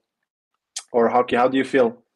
I'm pretty excited. In case you guys don't know why the pause is taking a bit too long, we have a team Lunatic who have a interview in MENA, so we are gonna be waiting for that for Team Lunatic. Maybe it's Alpha since he's one of the MENA players as well. So It is awful. as we wait for Alpha here, I want to talk about how grateful I am to cast here first time casting in the big stage for MEC here, Yeah, and I'm just happy to be here. Thank you, Lemon, once again. Just like Synth said, yeah. we thank you from the viewer Thank and the me too, staff please. side.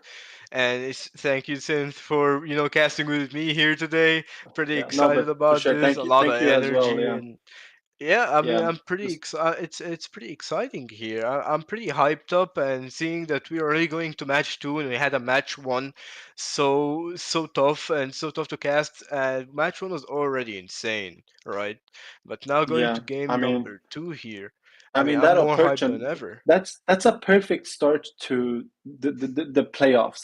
That Opertum Birthright game, it was like it was such an insane game. The amount of plays, just how much you can learn from that game, everything. It was just such an entertaining game. I gotta tell you, like I sit here like it's like 20 degrees. I'm sweating my ass off. I'm not getting paid. I do this for fun, but honestly, I enjoy it. And that game was it's those kinds of games that make me enjoy like sitting here and casting and just enjoying with you guys. So just playoffs now in MEC is absolutely insane. I have high, like that game was it might have been the best game I've seen for a very long time. I cannot think of. It looked like an MPL game. I gotta be honest. I said At this if point, it these, might be. yeah, I mean, honestly, but the skill in Europe is just getting so much better and better, and we start seeing a lot new players, and the teams are really, every team is very good. There's not really one team that is dominating. You ask a lot of players, they say, oh, this team is the best team. No, this team is the best team, or this player is the best player. So it just seems as if it's very balanced in Europe, but it's balanced in a good way. It's the skill is at its peak. It's never been so competitive, and it's never been so strong as it is right now today. So that's also what makes this tournament special. And yeah, I mean, we're tuning in for something else right now, I think. It's time for Europe to shine. This is it. Yeah. This is the chance we have. But No, but tell me, I think it's a big chance, really. I mean, a lot of players, in Europe, they practice a lot, but they don't get a lot of time to show what they practice. So, by making tournaments, by Lemon really making sure that he's making other tournaments without saying too much, but it gives players a chance to show what they can do, and take it from there. Maybe our organization contact them. Maybe they're gonna go to MENA. The possibility is really not endless, but the possibility for transition is really there. So yeah, I agree. Pretty grateful to be here once again. It's a yeah. big chance, and it seems like Honestly, we have a long interview I going. yeah. I mean, I can speak a little bit about an interview. Speaking of an interview, I actually talked with iPrince, so I can speak a little bit about what he said, or how he's overall feeling. And I asked him, I said, what's CNQ's biggest threat? And he told me, like, they have a couple of players who can be dangerous if they're on point, but we're ready to shut them down. That's what he said. So That's very iPrince for good, you. very good confidence coming from iPrince. iPrince is one of those players. He's been in the game for a long time. He has a lot of experience. But now I'm starting to see another kind of iPrince. I'm starting to see that fire, because when you have been in the game for a long time, you've won a lot. You've been in top teams, as he has.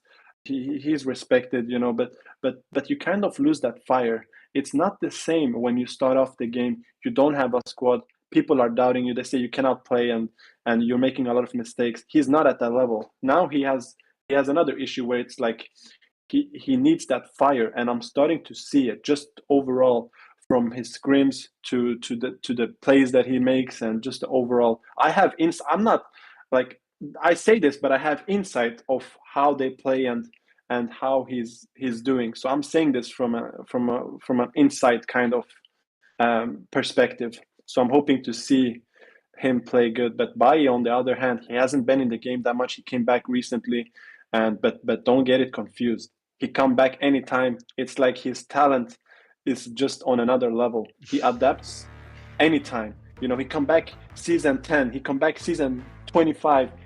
He's back online like he never left. So obviously, always been one of the best mages, I have to say. Two of the toughest teams, I'd say. But the confidence from Team Lunatic, I'm pretty excited to see how they're going to perform, especially against one of the toughest teams in EU. And I'm just pretty excited. I'm waiting for this interview, and I'm pretty excited to cast this right after. Yeah, and I also asked Prince. I said, who is their weakest player? Because me, when I interview, I like to ask a little bit spicy questions. I said, who is CNQ's weakest player? Can you guess which name he mentioned? Maybe the substitute? Actually, he mentioned Molio.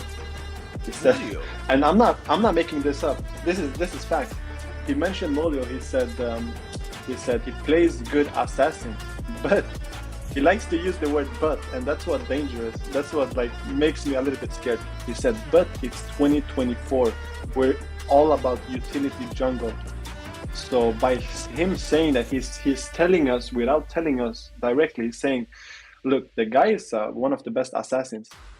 There's no question about it. But at this season, at this meta, It's all about the tanky jungles, the ones that can secure the objectives. And you know, he went Roger, so he still went an assassin. How is that gonna matter here? It's interesting. Speaking of assassin, you also have Team Lunatic, who's also an assassin here with the Nolan. Yeah, maybe didn't follow his own advice, but Zayn also, I know he's really good with the assassin. So both teams just picking their comfort, seeing as if, you know, first game you kind of want to fill out your opponent, see where you can just overall see where the gameplay lands. Don't want to do anything too complicated really on the first game. I agree with you. I agree with you here. It's a pretty long interview. Been going on for I think 11 minutes now. 10 minutes, Yeah. 11 minutes. And as we wait here, how do you feel about the rest of the mech seeing how it's gonna start now? How do you feel about, like, do you think the more it goes, the less spicy the games are gonna get, or do you feel like it's gonna get tougher and tougher as the teams? I think it's gonna be tougher. I think MEC is one of those tournaments that it's been a trend that whichever team wins MEC is the best team. Let me explain. Last MEC, the Kid Bomba took it home, and there was no question about was he the best team or was he not the best team. But the MEC before that, I think Devu took it home. If I can recall correctly, I think Devu took it home. So both teams, both MECs, the team that has been crowned the champion has been the best team in Europe, and that's a fact.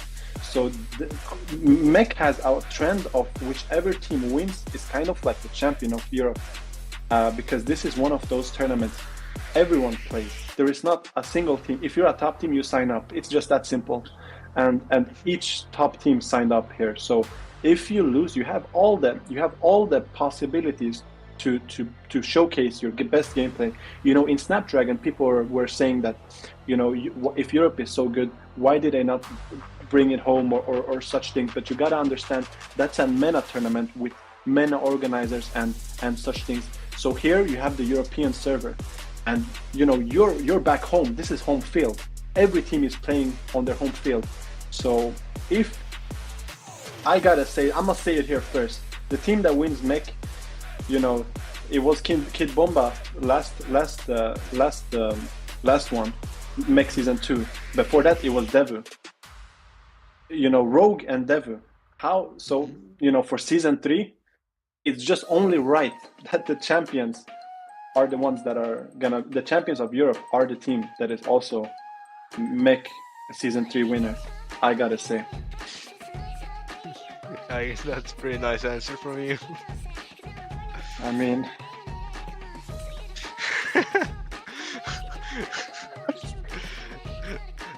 Anyway.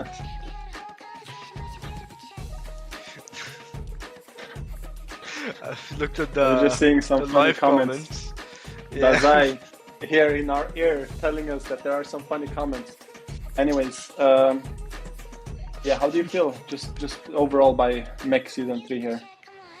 I'm pretty excited to see. I mean, this is the first time I ever catch up on MEC, right? Because I come from the MENA region itself. I'm not usually that much into EU.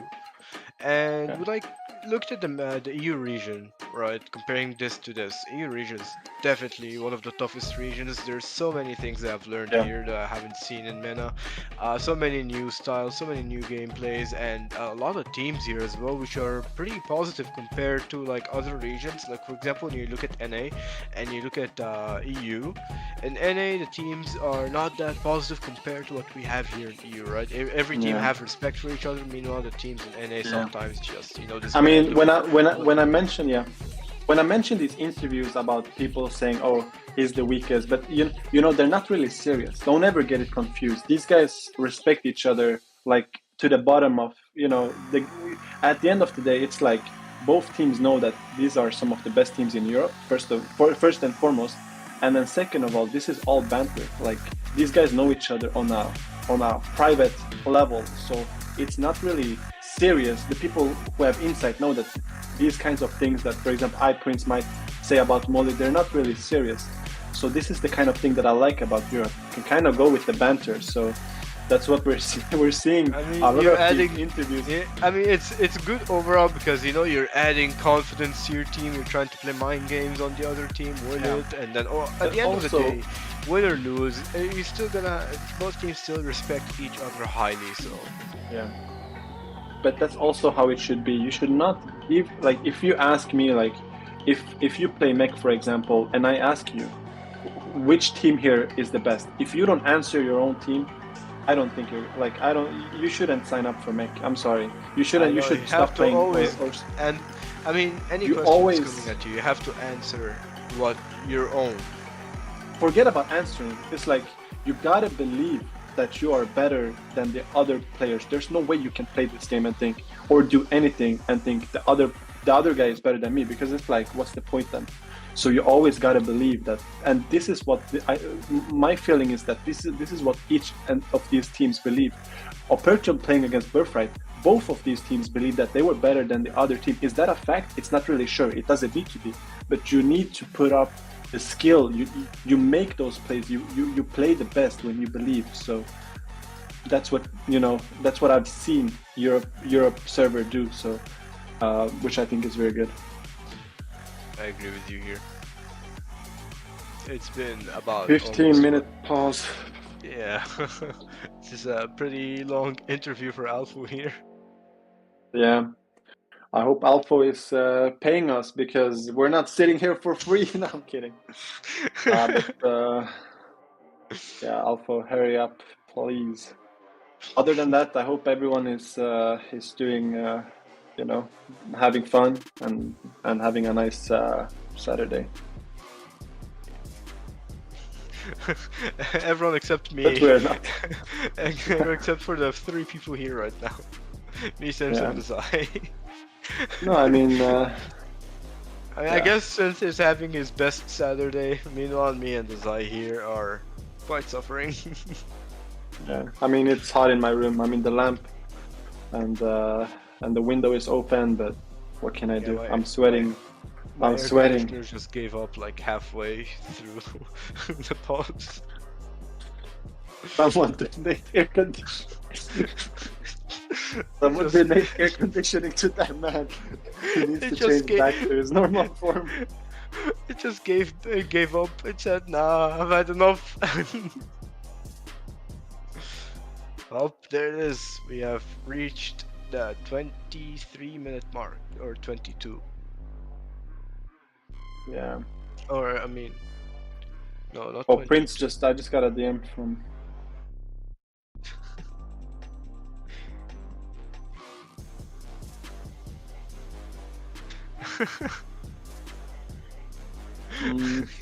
I don't think people are gonna be happy with that. I can read more about the interview. Let me see. Yeah. Also, guys, you may not hear, like, sometimes we're laughing and we're not saying anything. It's because we have Dazai here that you guys do not hear talking so much shit. So, jokes aside,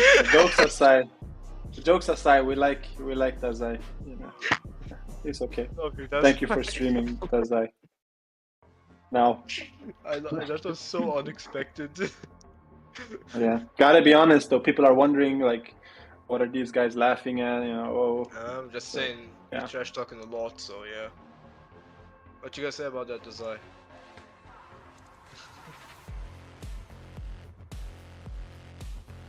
I see. He said. Thankfully. Okay, guys, we have information that the pause is soon gonna be over, so we're gonna get back into it. First game on, obviously, Team Lunatic against CNQ, and yeah, finally he's back, I guess, and let's get into it. I mean, Hawk, how do you feel? What's your prediction again? Like I said, I think I predicted for CNQ to win. A 2-1 though. 2-0, 2-1 or 2-1. I think 2-1. either 2-1 or 2-0. That's my guess, but for CNQ. But I still have hope for Team Lunatic. You know, Vansky can cook sometimes, like Prince said. Prince also is one of. Honestly, I think. Yeah, I think a 2-1 here. I think CNQ is gonna win it. However, I do not think it's gonna be without a game taken But we are from not Team gonna know if they're Lunatic. gonna win or But let's lose get back because we into it, are about to guys. find out right now into 5 game number seconds 2, till the match enemy number reaches 1. the We have battlefield. Team Lunatic Smash versus them. Centauri Qeon, and we are finally back, ladies and gentlemen. Let's see how the game's gonna play out. You have seen both teams starting here, one opposite of XP, and I see a few is opposite of Gold here. And they are going for Yeah. a fast double buff for Mulio. This mid lane is going to be very interesting because you have Novaria and the Minotaur, but also you have the Chip and the Farsa. So who's But going to look, take this? Who's going to take this mid lane? they're It's not really zoning. sure. They're zoning the mid lane. Look at Team Lunatic over here, not letting Bai get the XP whatsoever. He's not gonna be able to get 4 until later on. I mean, level 2. Yeah, but with Novaria, it's like almost very hard to really zone him out because he has such a big range. So even if you zone him out, he still find the space to do damage. Yeah, Prince got a recall here. Yeah. Soon. The He's got a damage recall coming now. in from the Novaria already. Poking a lot, but Alpha versus my lobby here. Looks like No, this is bad right now. This is bad right now from Alpha. This is an overextension. Yeah, that is an overextension right there. And there was no real backup right there from Alpha, feeling a little bit too confident with the Petrify. However, this at Terizla. I would say the long interview probably tired them out for now. Yeah. And also another thing, look at it. Look at the goal lane. It's Julian against a carry. Julian being picked on the goal lane. That's a first for me, and it's a first for the tournament. How is that gonna come into play here, Hockey? I feel like the Julian on the gold lane, I mean, he can definitely hold up the lane, he can still have he can still fight against Mizo here, but the thing is he gonna be enough later on in the game? Is he gonna be able to compensate what they lack? Well, I don't think he's gonna be better than a carry late game. Let's just say that much. But early game, maybe on rotation. Looks like the feathered airstrike over Prince. You have to figure out here, almost taken out. Look at my lobby. Look at my lobby. My lobby is making a lot of space here. However, Mulio, they're not giving this turtle up. They're going for this. There it is, the Black Dream 4 coming in, and Mulio with the retribution alongside the Lycan bounce, and now Alpha is in a little bit of trouble, almost died, but just about survived by iPrince and Satria. But look at my lobby, yeah. he's still applying pressure, even the turtle, and it's taken, like he was yeah. off here. Yeah, it's just it seems as if my lobby right now has the control over the XP lane. However, I don't want to talk too soon. Still early game, a lot can happen. Sure, they're down 1k gold, but it's not really too much. You're just farm and you just make sure not to die here. So pretty safe game here. I mean, mainly objective-wise, playing for tough objectives. Seeing Q here, they got the kills they want. They're 2k ahead in farm in 3 minutes already, and it looks like you might see you can see the positioning of Team Lunatic. They are looking for something, and there it is. Kulak.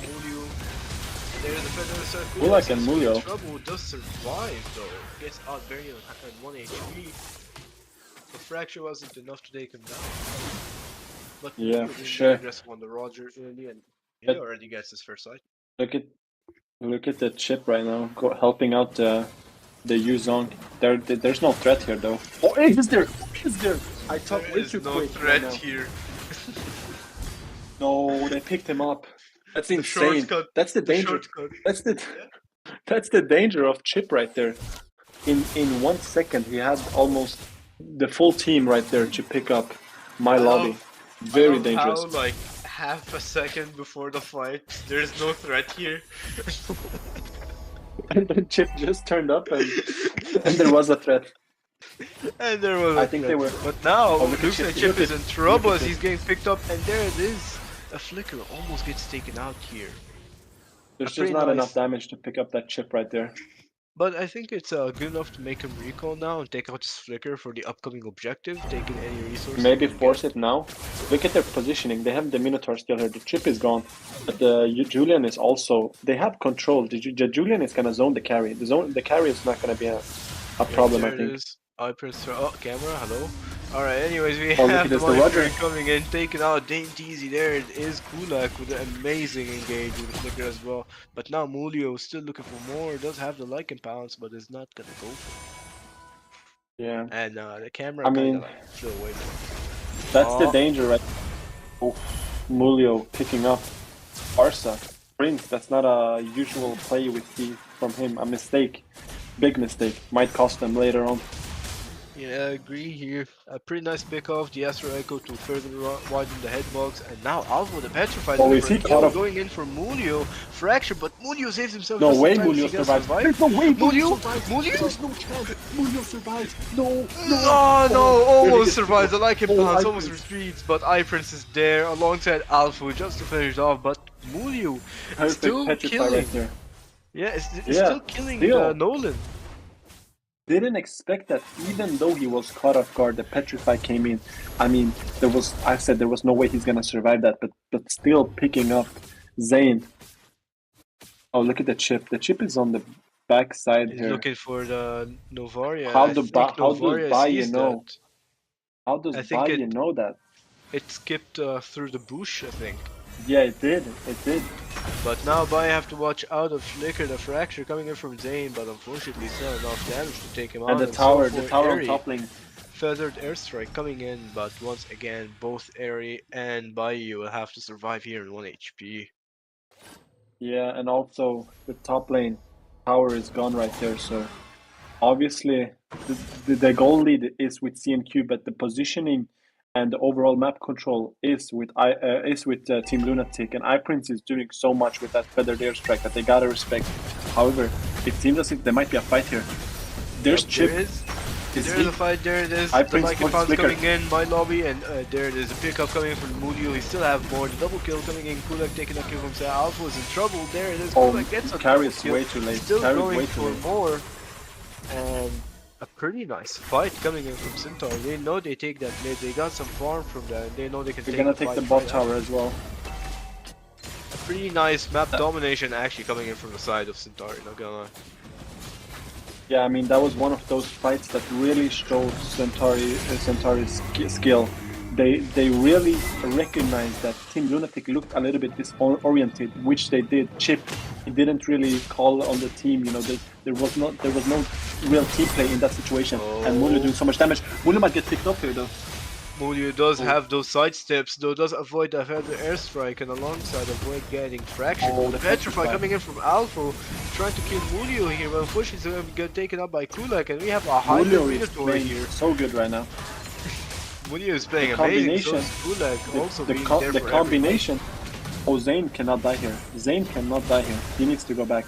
The combination between Mulio, Kulak, and Baye, and on top of that, my lobby is amazing.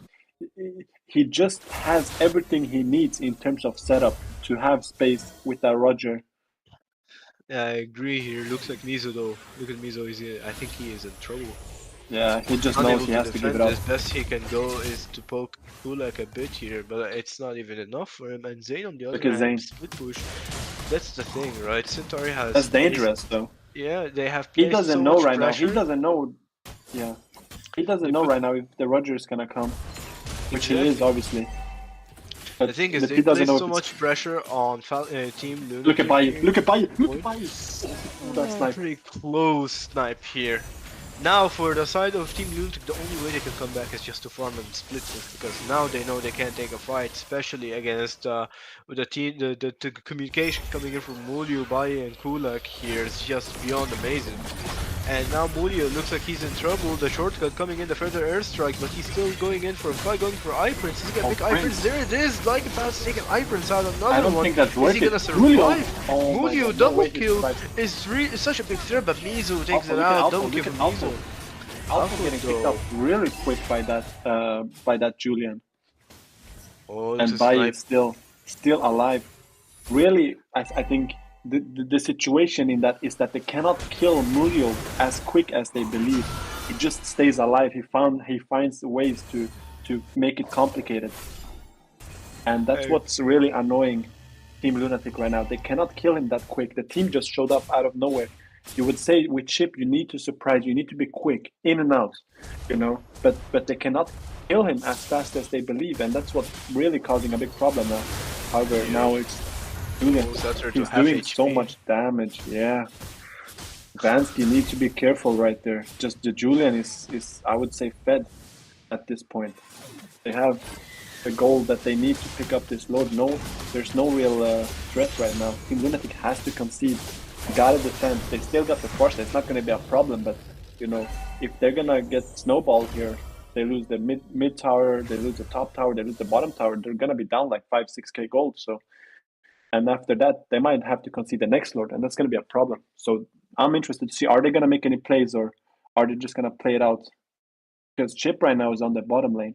That team might signalize to the team that he's gonna try to make a play soon. So I'm interested to see. We didn't see that, but yeah, we didn't see that. But Zane, that's a very bad sign. When your assassin gets picked off by another assassin 1v1, I mean, it's a very bad sign. So Right now, the map domination coming in from Centauri as well. They have the vision they need. I mean, you have Bai here with the Astro recalls constantly and the Astro Echo coming in and during the fights, which helps Mulio actually get more damage and also helps my lobby and Kulak to even get more people with their ultimates. The Morning Fury, the penalty zone being so crucial, but now it looks like he's going to apply here some damage into Alpha. The Morning Fury is looking for Alpha, he's looking for a pickoff, and Alpha is just picked up under the tower here by Kulak and Mulio, the Feather Strike coming in. This is starting to look a little bit devastating right now. And there is the Flicker penalty zone coming in, and there it is, Battery Satchel with the Flicker. They have to retreat, all resources used by Team Lunatic, and they're pretty losing. There's no way they the finish fight. it. There's no chance. Picks up the jungle once again, and this could be a quick match, ladies and gentlemen. Mizu is still alive though. Mizu is still alive. There's no way. Here, Mulio is looking for more kills there. No, this is over. This is already over. Ladies and gentlemen, this is game number 2, match number 1. And Centauri dominates that. What can we say about that game, Hockey? How was it over so quick? I mean, I'm looking at this game, but I'm like, there's no chance it's over. Like, I'm not even panicking that it's over because I don't even believe it. But it is. It's like, how do we find ourselves in this situation? What do you think? What went wrong there? Because it didn't really look like they were so outskilled, but they just turned it on. CNQ just turned it on. I don't know what happened. I'd say team fight wise, I would say Team Lunatic did not expect to play such calm. They probably were expecting to play against a Roger Gold lane and Julian Jungle. Even we didn't expect it, but when you have the Roger being constantly active, they had to like switch up here, and even when they did, it was still not enough since the Roger was snowballed by the Mino there. He had pretty good rotations coming in from the side of Centauri here. So I would say individual skill, even when he was picking up the Nolan, he was being a bit. Mulio did absolutely amazing this match, but he's not the only one, highlight of course. Mulio. Yeah, he's not the only one who did amazing here because he had amazing setups coming in from his team. I mean, the Terizla, the Minotaur, the Novaria, they had more than enough for Mulio to comfortably engage and leave at the same time. I mean, we've seen how much of a big threat he is. Whenever they tried to like pick him off in and out quick, they couldn't. They would at least lose one or two people. And of course, there it is, the MVP going in for Mulio here. I mean, I am surprised. You gotta respect his Roger. It's just so good. He kept himself alive on the complicated situations, so that even though they made plays, Team Lunatic, they just didn't work out. The individual skill right there, the individual prowess right there from Mulio, making sure to make plays. Picking off and also staying alive, not dying, making sure to get the objectives. Really good rotations. I mean, I don't know at that point. And also the Julian, I think the Julian really surprised Team Lunatic. They don't play against the Julian Gold. I mean, I don't think anybody does. Nobody expected the Julian Gold. So just by picking Julian against carry, you would say maybe, of course, maybe he has the advantage early in the late game. It's gonna be to the carry, but how are you gonna utilize it in team fights? And I don't know, just Julian combined with the Roger. On top of that, you have the Novara. You have so much damage. You must be careful when playing against CNQ with that draft. And I think they showcased why right there. I agree. Such a tough team. But now you're gonna head over to match number 2. What are your predictions Yeah. for this next match as you've seen the first match performance? I mean, when seeing that first game, that's not a good sign if you're hoping for Lunatic to win. Let me just say that much first and foremost. You gotta respect the team Lunatic. They are some of the best players in Europe, of course, but CNQ right there, it looked like it was on another level, and I don't know. They need to change something for that second game. Or how do you feel, Hockey? I agree with you there. I mean, it just seeing you dominating the entire match whole time. That's Yeah, all I have to say for that. even though And Team Lunatic at times looked like they were equal, CNQ can turn it up anytime. Anytime they made those individual fights, it seemed as if, even though sometimes they're kind of equal, it seemed as if anybody was pressing the matter, it was always CNQ with the upper advantage. And I'm not sure why that is. Is that the draft? Is it the skill? Is it because I don't want to say it's the skill because of course Team Lunatic they still got the best, like they still got some of the best players. They have Vansky, they have iPrince, they have Alpha playing MPL in MENA. So it's like they got the players. CNQ got the players too, but in terms of team play, CNQ looked on another level on that game. I gotta be honest. I mean, it's always team play over individual skill. That's all I gotta say. That is true. We gotta highlight that at the end of the day. Sure, you got if you Your think you team have is the banning. some of the best players, sure you got them, but what about the team play? You gotta synergize, and that is what is so important when you're playing tournaments. I Team agree. play above all. I agree with you here. So it's we are going here into game number two right now. I mean, game number two, match number two. We have seen here this time are the first pick. And do you think Team Lunatic will have to change things, because last game was not the best for them, even though they did get some comfortable picks in there. They got the chip, the Farsa stuff. They still got outplayed by the Yeah, communication coming in from the side of Your CNQ. team So is banning. what do you think Team Lunatic has to change now? What do you think? What do they need in their play style? Maybe more communication, more team play? I think they need to play a little bit safer. Team Lunatic is one of those teams I think that in terms of communication, they Your should not team is fight banning. without an objective. They need to wait the turtle fight. They need to wait the lord fight. They should not try to force an issue before the objective is possible to take. We saw a lot of brawl, but CNQ looked like they wanted to brawl, and it looked like they were winning every time they brawled, which is it's fine to brawl, but it's like wait for the objectives to be open until you kind of force the issue, because we saw that the chip was kind of looking like he wanted to force the issue, didn't really look Your too good. team Try to is pick up the banning. Roger, try to make plays on the Minotaur and such, but it didn't work out, and they got to keep that into account when coming into the second game here. I agree here. We have a respect band coming in, which is once again the Nathan Vermizo and the Angela band. And I gotta tell you, the Angela band is definitely a good band because I've seen Angela's many time and time. If you have good communication with the support gameplay, like Angela, Florin, Estes, and many other supports into the game, it's a pretty dangerous one to play against. It's a pretty annoying one, I would say as well.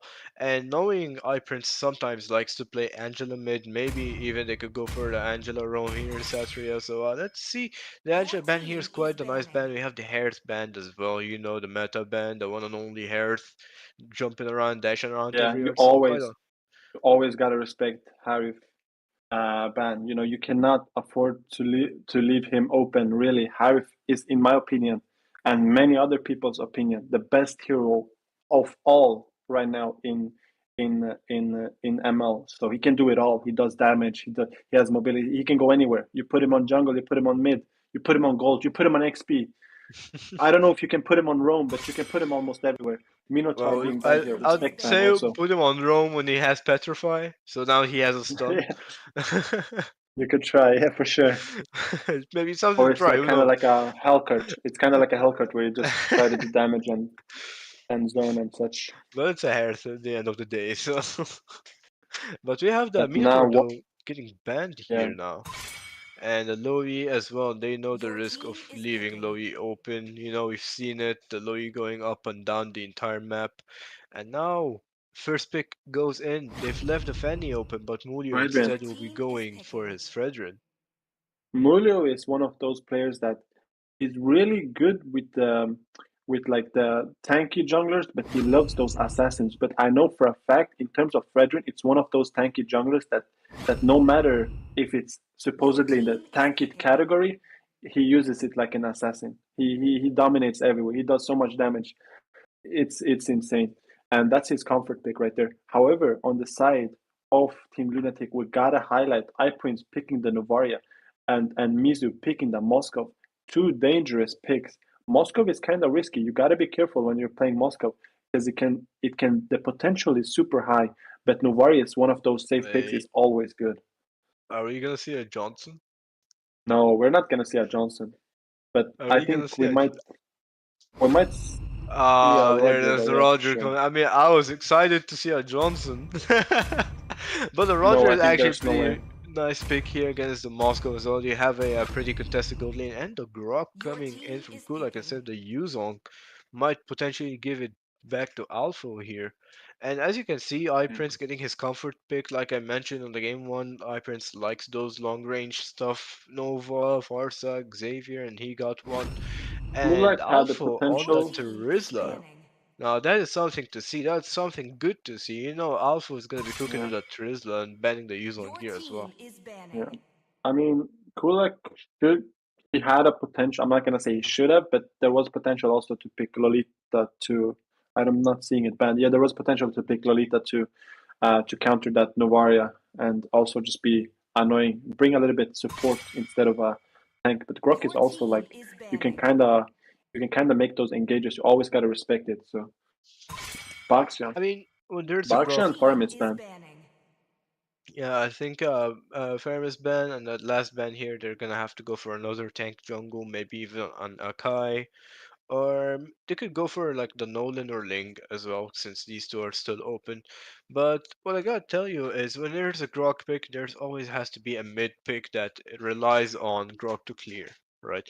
Because Yeah, a Grok basically means you want to play for you want to out rotate. And if you yeah. fail to do that, it's not gonna go well when you have the Grok, right? So you know The the on positive first thing with skill. Grok is that you can out rotate, but you can also kinda you don't need to pick a hero that can clear the mid wave so good. You don't need to. Grok is already doing that. I'm Yeah, looking at it. I'm thinking maybe Valentina is interesting here for the buying. Valentino looks pretty interesting, I would say. It's But not bad. Is it good? We're not really sure yet, but it's not bad. It's still, of course, I think it's on the table. I mean, Um, Valentina is pretty good, I would say. That's a pretty nice pick. You could take the Barretts here as well or with the the penalty zone Valentina, as well. or the Yeah, penalty zone, the Detona welcome. But once again, you could easy go gonna for do like it. more Lunox, annoy-ish picks here. I mean, Lilia is definitely an option for the Lilia, early game. Lunox. He has a lot of Lunox, potential because the draft is such a nice draft. Fredrin, Roger, Grok. You can kind of go anywhere. Lunox is potential. Valentina. Honestly, I think Valentina might be picked here. He might choose the penalty zone. There's no way he picks Gord, but that would be I've s- interesting as well. But I've seen Gord honestly, I don't several think. times, and I have to tell you, Gord is pretty good. The true I know damage, the Baye. melt He loves coming from this guy. he loves to make these kinds of uh, interesting picks. There it Xavier is. is, of course, there we have the pick. And the And Alice. Alice, Alice coming in. I honestly, haven't seen an Alice Alice for against so long. yeah, but Alice against Terizla is very good. You know, if we go into the mid game, I think that Alice is gonna do a lot. Yeah, I But mean, looking at it first, yeah, Alice's main focus here is just mainly to be on the back line. Annoy, for sure. right? You just open that Blood Ode and you keep annoying over and over and over and again. But the Florence pick also from Satya balances out the team. I mean, you already have the Barretts, you already have the Terizla, and I'm pretty. This is a pretty exciting draft from both teams here.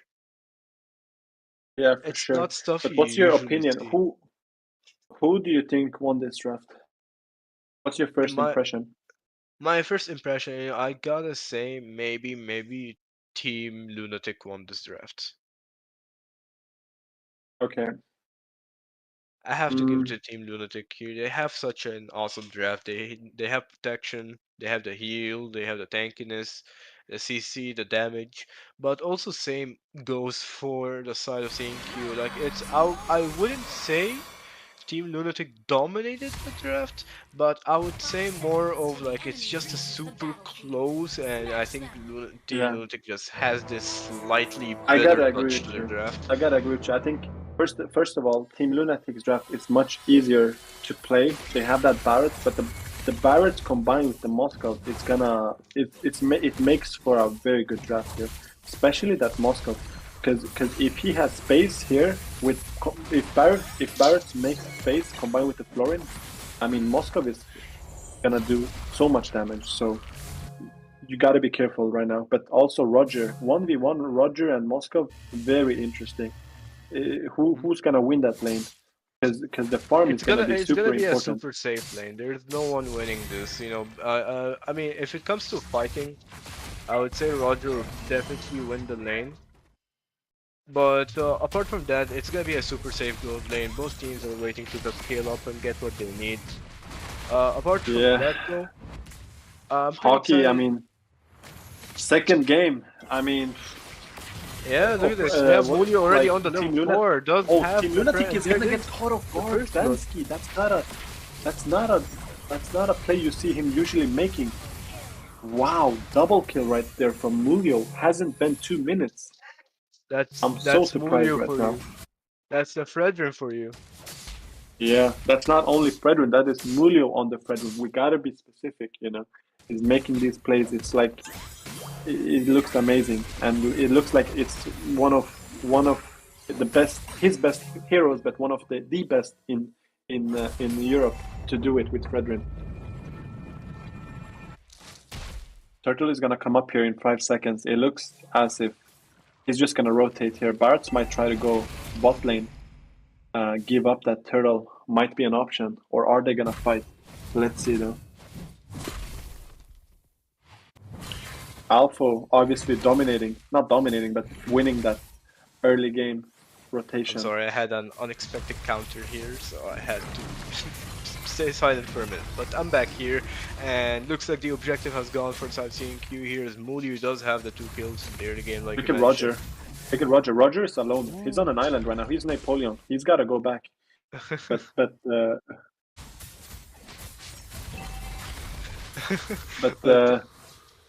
yeah. Yeah, judging from the game here, looks like for the side of Team Lunatic, they're trying to pressure that gold lane as much as they want to play around Mizu. They know Mizu could potentially be the biggest threat they have. So let's see. I'm pretty excited how this is gonna play out. I mean, you can see already from the early game, they're seeing Q's already 2K ahead. They're looking for every fighting opportunity, and Oh there it is damn! with a wild That's charge. the danger right there. Yeah, There it is, the that's danger, the danger right wild there. When you're charge playing coming Zager, in. when you're playing Grok, you need to be careful. Prince getting caught off guard while still having the flicker. It can turn on you. Half a second, you're dead. Grok catches you. Combined, Xavier getting a lot of farm. He's still strong early game. You need to be careful. But look at it though. Barrett's, even though he may not have had the objective.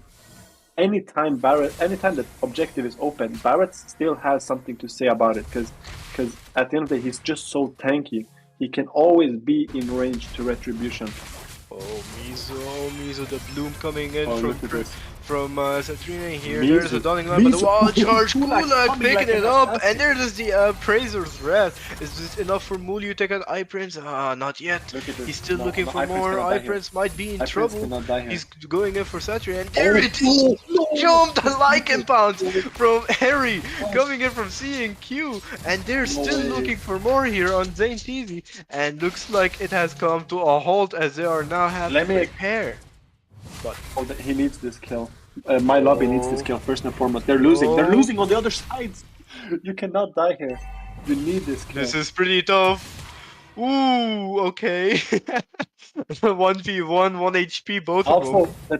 the thing is, Alpha must kill this Alice. If he loses this XP lane, it's shut down. The game is lost on each lane, at least early game. But you gotta highlight the Roger play right there. Flicker from Vansky walking into iPrince. Obviously, the Roger hitting 3 with his dash. Very good play right there. Just so unlucky from Team Lunatic, but also so calculated from Hush right there with that Roger.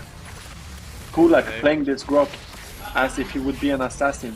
Really showing up out of nowhere. He has that CC immunity. He's able to go in whenever, and whenever he wants to go out, he goes out. But now, since it's over, the Daytona's welcome. Kulak is in trouble. The wall charge coming in, the Bloom from Centauri, and they're still looking for a fight. And there it is, the energy eruption just to distract Zaintizi. And ooh, the Astro recall coming in from iPrince. What a nice snipe right there from iPrince. You're just down. Every fight you need to be careful. Make sure not to die.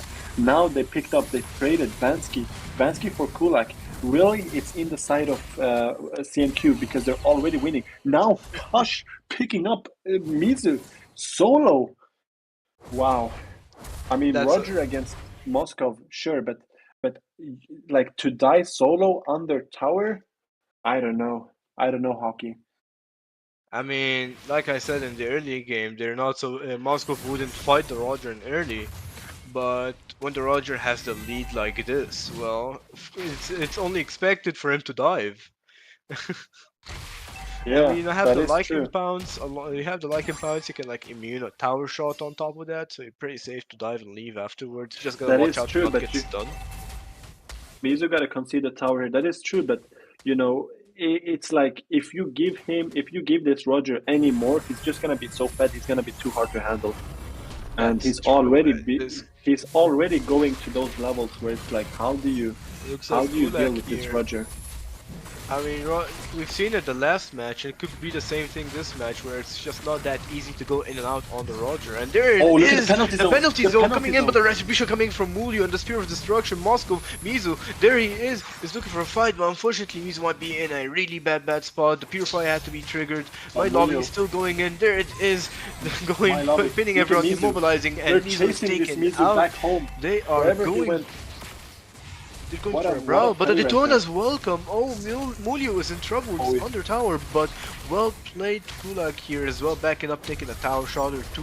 And there it is, the bonk, the one and only Mulio taking a body snipe to Astro recall coming in. Look at iPrince, look at iPrince. If iPrince picks up this body, I'm gone.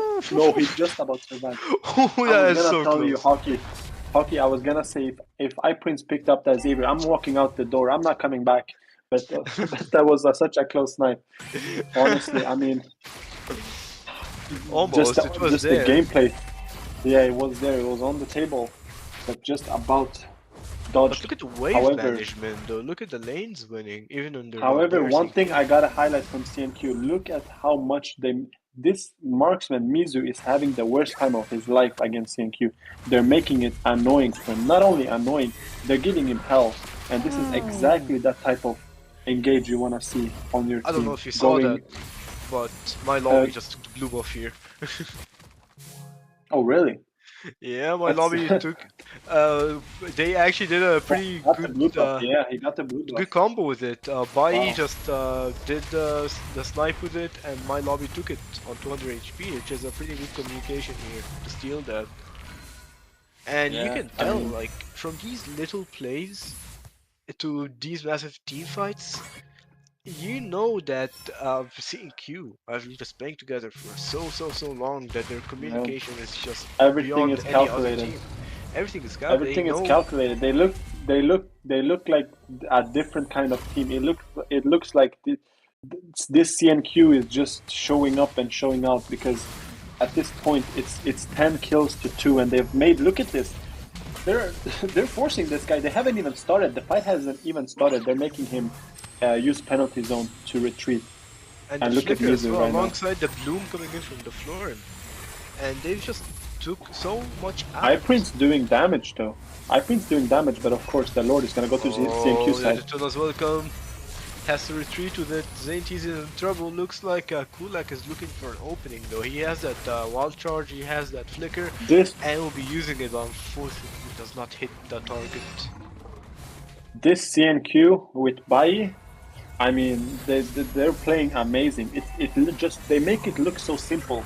I'm not sure how they're making it look so easy, but it looks like it looks like we're watching a movie where we know the ending. You know what I mean? It's like everything is rolling on where we're expecting it to be, and CNQ they're just overall dominating right now. I And mean, Team we Lunatic, could they still gotta, get they gotta make surprised. plays. You know, there is always hope for Team Lunatic here to just surprise us and sudden comeback. So Yeah. we don't know. Honestly, what's my gonna heart, happen. I gotta tell you, my heart wants Team Lunatic to win. I want them to win. That's what my heart tells me. But my brain tells me that CNQ is on another level right now. That's just a fact from what I'm seeing.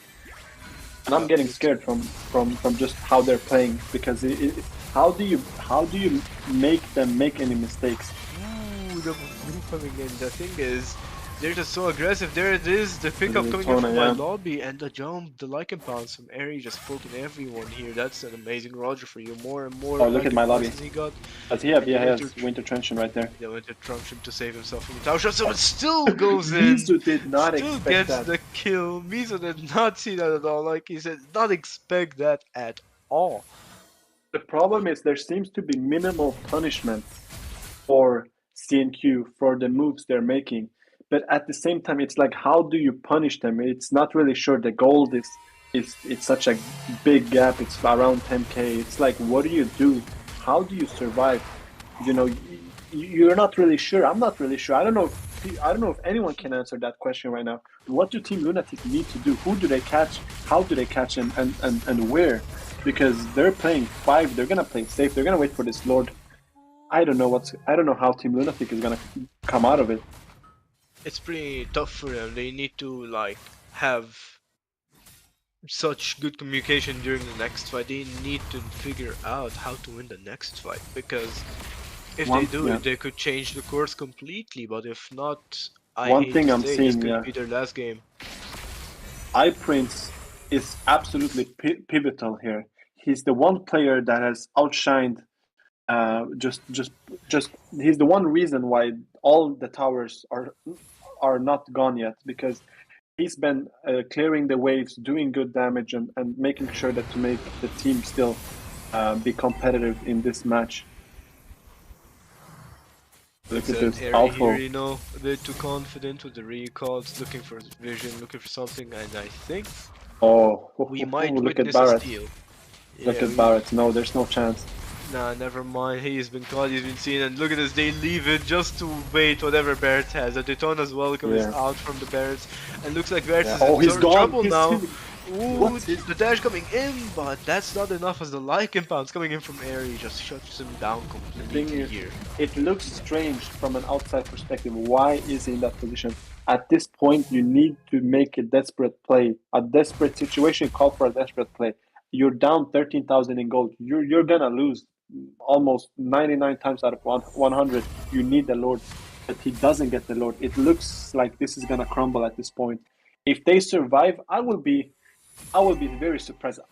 I don't know how they're gonna survive. I don't think they will. Do you think they're gonna survive this hockey? There is a chance. I mean, to be fair, they do have some decent wave clear. You have the Novaria, the Moskov, Novaria, yeah. and you have some solid defense. But is it really enough? The problem is the engages. defend. The problem is the engages Yeah, from they the don't- side of CNQ. Well, engages is it depends. Also, on the who Winter that clears. Truncheon. Alice has Winter Truncheon. Kulak has Flicker. Bai is gonna stay on the back line. I mean, Roger has Flicker. The engages are gonna be insane. These guys are gonna dive and try to test the waters, I think. But Yeah, also at the Mulio same is looking point, the for Novaria. something, and looking for a Novaria. fight, a retribution coming in from Mulio, but does not land the does land the energy eruption, does have the appraiser which has there. There's the mid lane. Look every at time Alice, they push, look at Alice, they're look looking at for Alice. a fight. Alice Alice is in a going perfect in with a free, and there Oh this my- could be game, ladies and gentlemen. Double kill coming in from Bai, and there's a wipeout slowly coming No here. way. Alpha's the only one left, and they have It's ended hard it, to recall. ladies and gentlemen. The Oh, wow. last Lycan pounds before this game ends, and this is a team 2-0 for Team one and 2-0. only. The one and only Centauri Qeon. Wow, Hush deserved that MVP definitely. That Roger being a cleanup, catching, of course, Moskov 1v1. Roger had it all. Moskov wasn't even on the. I'm sorry, I don't want to say this, but Moskov wasn't even in the game against that Roger. That's a fact from what I saw. But honestly, just the overall synergy, hockey. I gotta tell you, what makes CNQ special. Each player is special on their own. We know that, but at the end of the, it is like you said, it's a team play, and these guys they play perfect with each other. I agree with you. I mean, we clearly saw Roger having the happiest day of his life here on the gold lane. Meanwhile, on the other side, Mizo is not having a good day here on the gold lane. And yeah, I mean, it was when it came to Mizo's gameplay. Sure, he lost that 1v1, but what made it worse is the engages from both Kulak and My Lobby. My Lobby is chasing this guy back to the moon. He's going back to the moon because My Lobby is chasing him everywhere. He has Vengeance, and also Kulak has that flicker. So Mizu trying to find himself in the game, it's very hard, especially with these two guys that are gonna chase. On top of that, you have Roger. Roger is another problem by itself. You cannot hold the 1v1. The thing that surprises me is that they didn't ban Roger from the first match. That is true. That is true. We would expect to see a Roger ban, especially when they're so comfortable with it. First, Mulio pick it in jungle. It looks amazing. They still, going into it, they still let it open.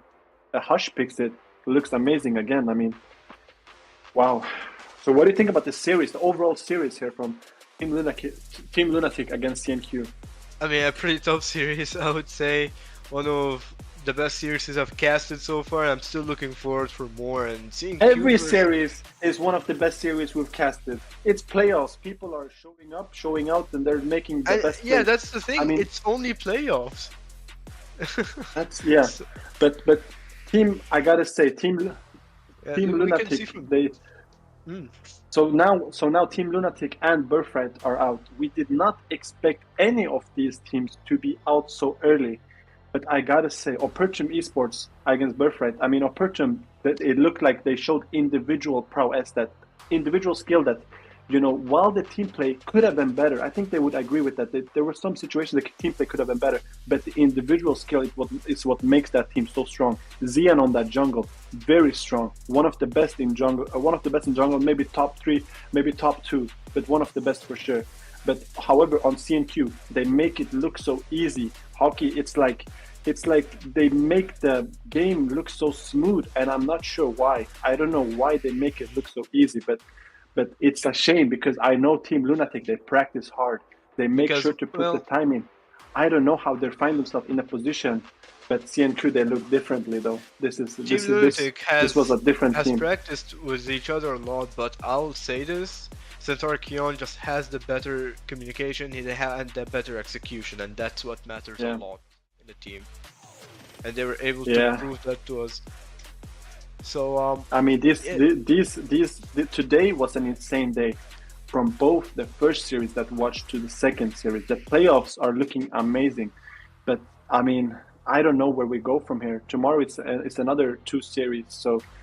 But from if we're gonna talk about from this game, it looked as if Team Lunatic, they had practice, they had scrimmed, but they never faced a team like CNQ. They never faced that raw skill, and the type of gameplay that CNQ played. It's almost like, from my perspective, I don't want to sit here and say they play perfectly because nothing is perfect, but I don't know what they could have done better. I'm gonna be honest. And as of Opertum eSports, as of Opertum eSports, I think they could have the team play could have been a little bit better. But however, they're gonna take that with them. But the gameplay, the overall individual skill on that team, the potential is super high, and they know it. And that's why they're one of the these best are the teams games. in Europe. These are 2 of the toughest games. We've only just started the MEC, and this is just only a quarterfinals. I'm looking forward to cast more and more into the MEC, and there's 2 more tough games. Make sure you guys check it out. Subscribe to the YouTube channel. Tomorrow, Make sure you like that, and tomorrow we have 2 big matches as well. So make sure you watch out. We'll be pinging you in I know our server. MTV is playing. I know Fake Time. No, Takeo is playing. Sorry. Takeo. Which more teams?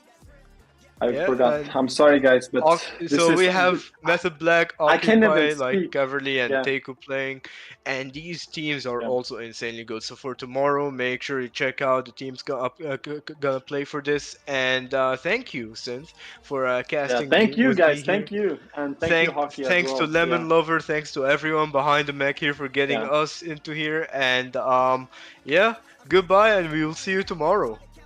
Yeah. See ya, guys. Thank you. See ya. Still live it up when I'm over 80. Flying, I'm hotter than Haiti.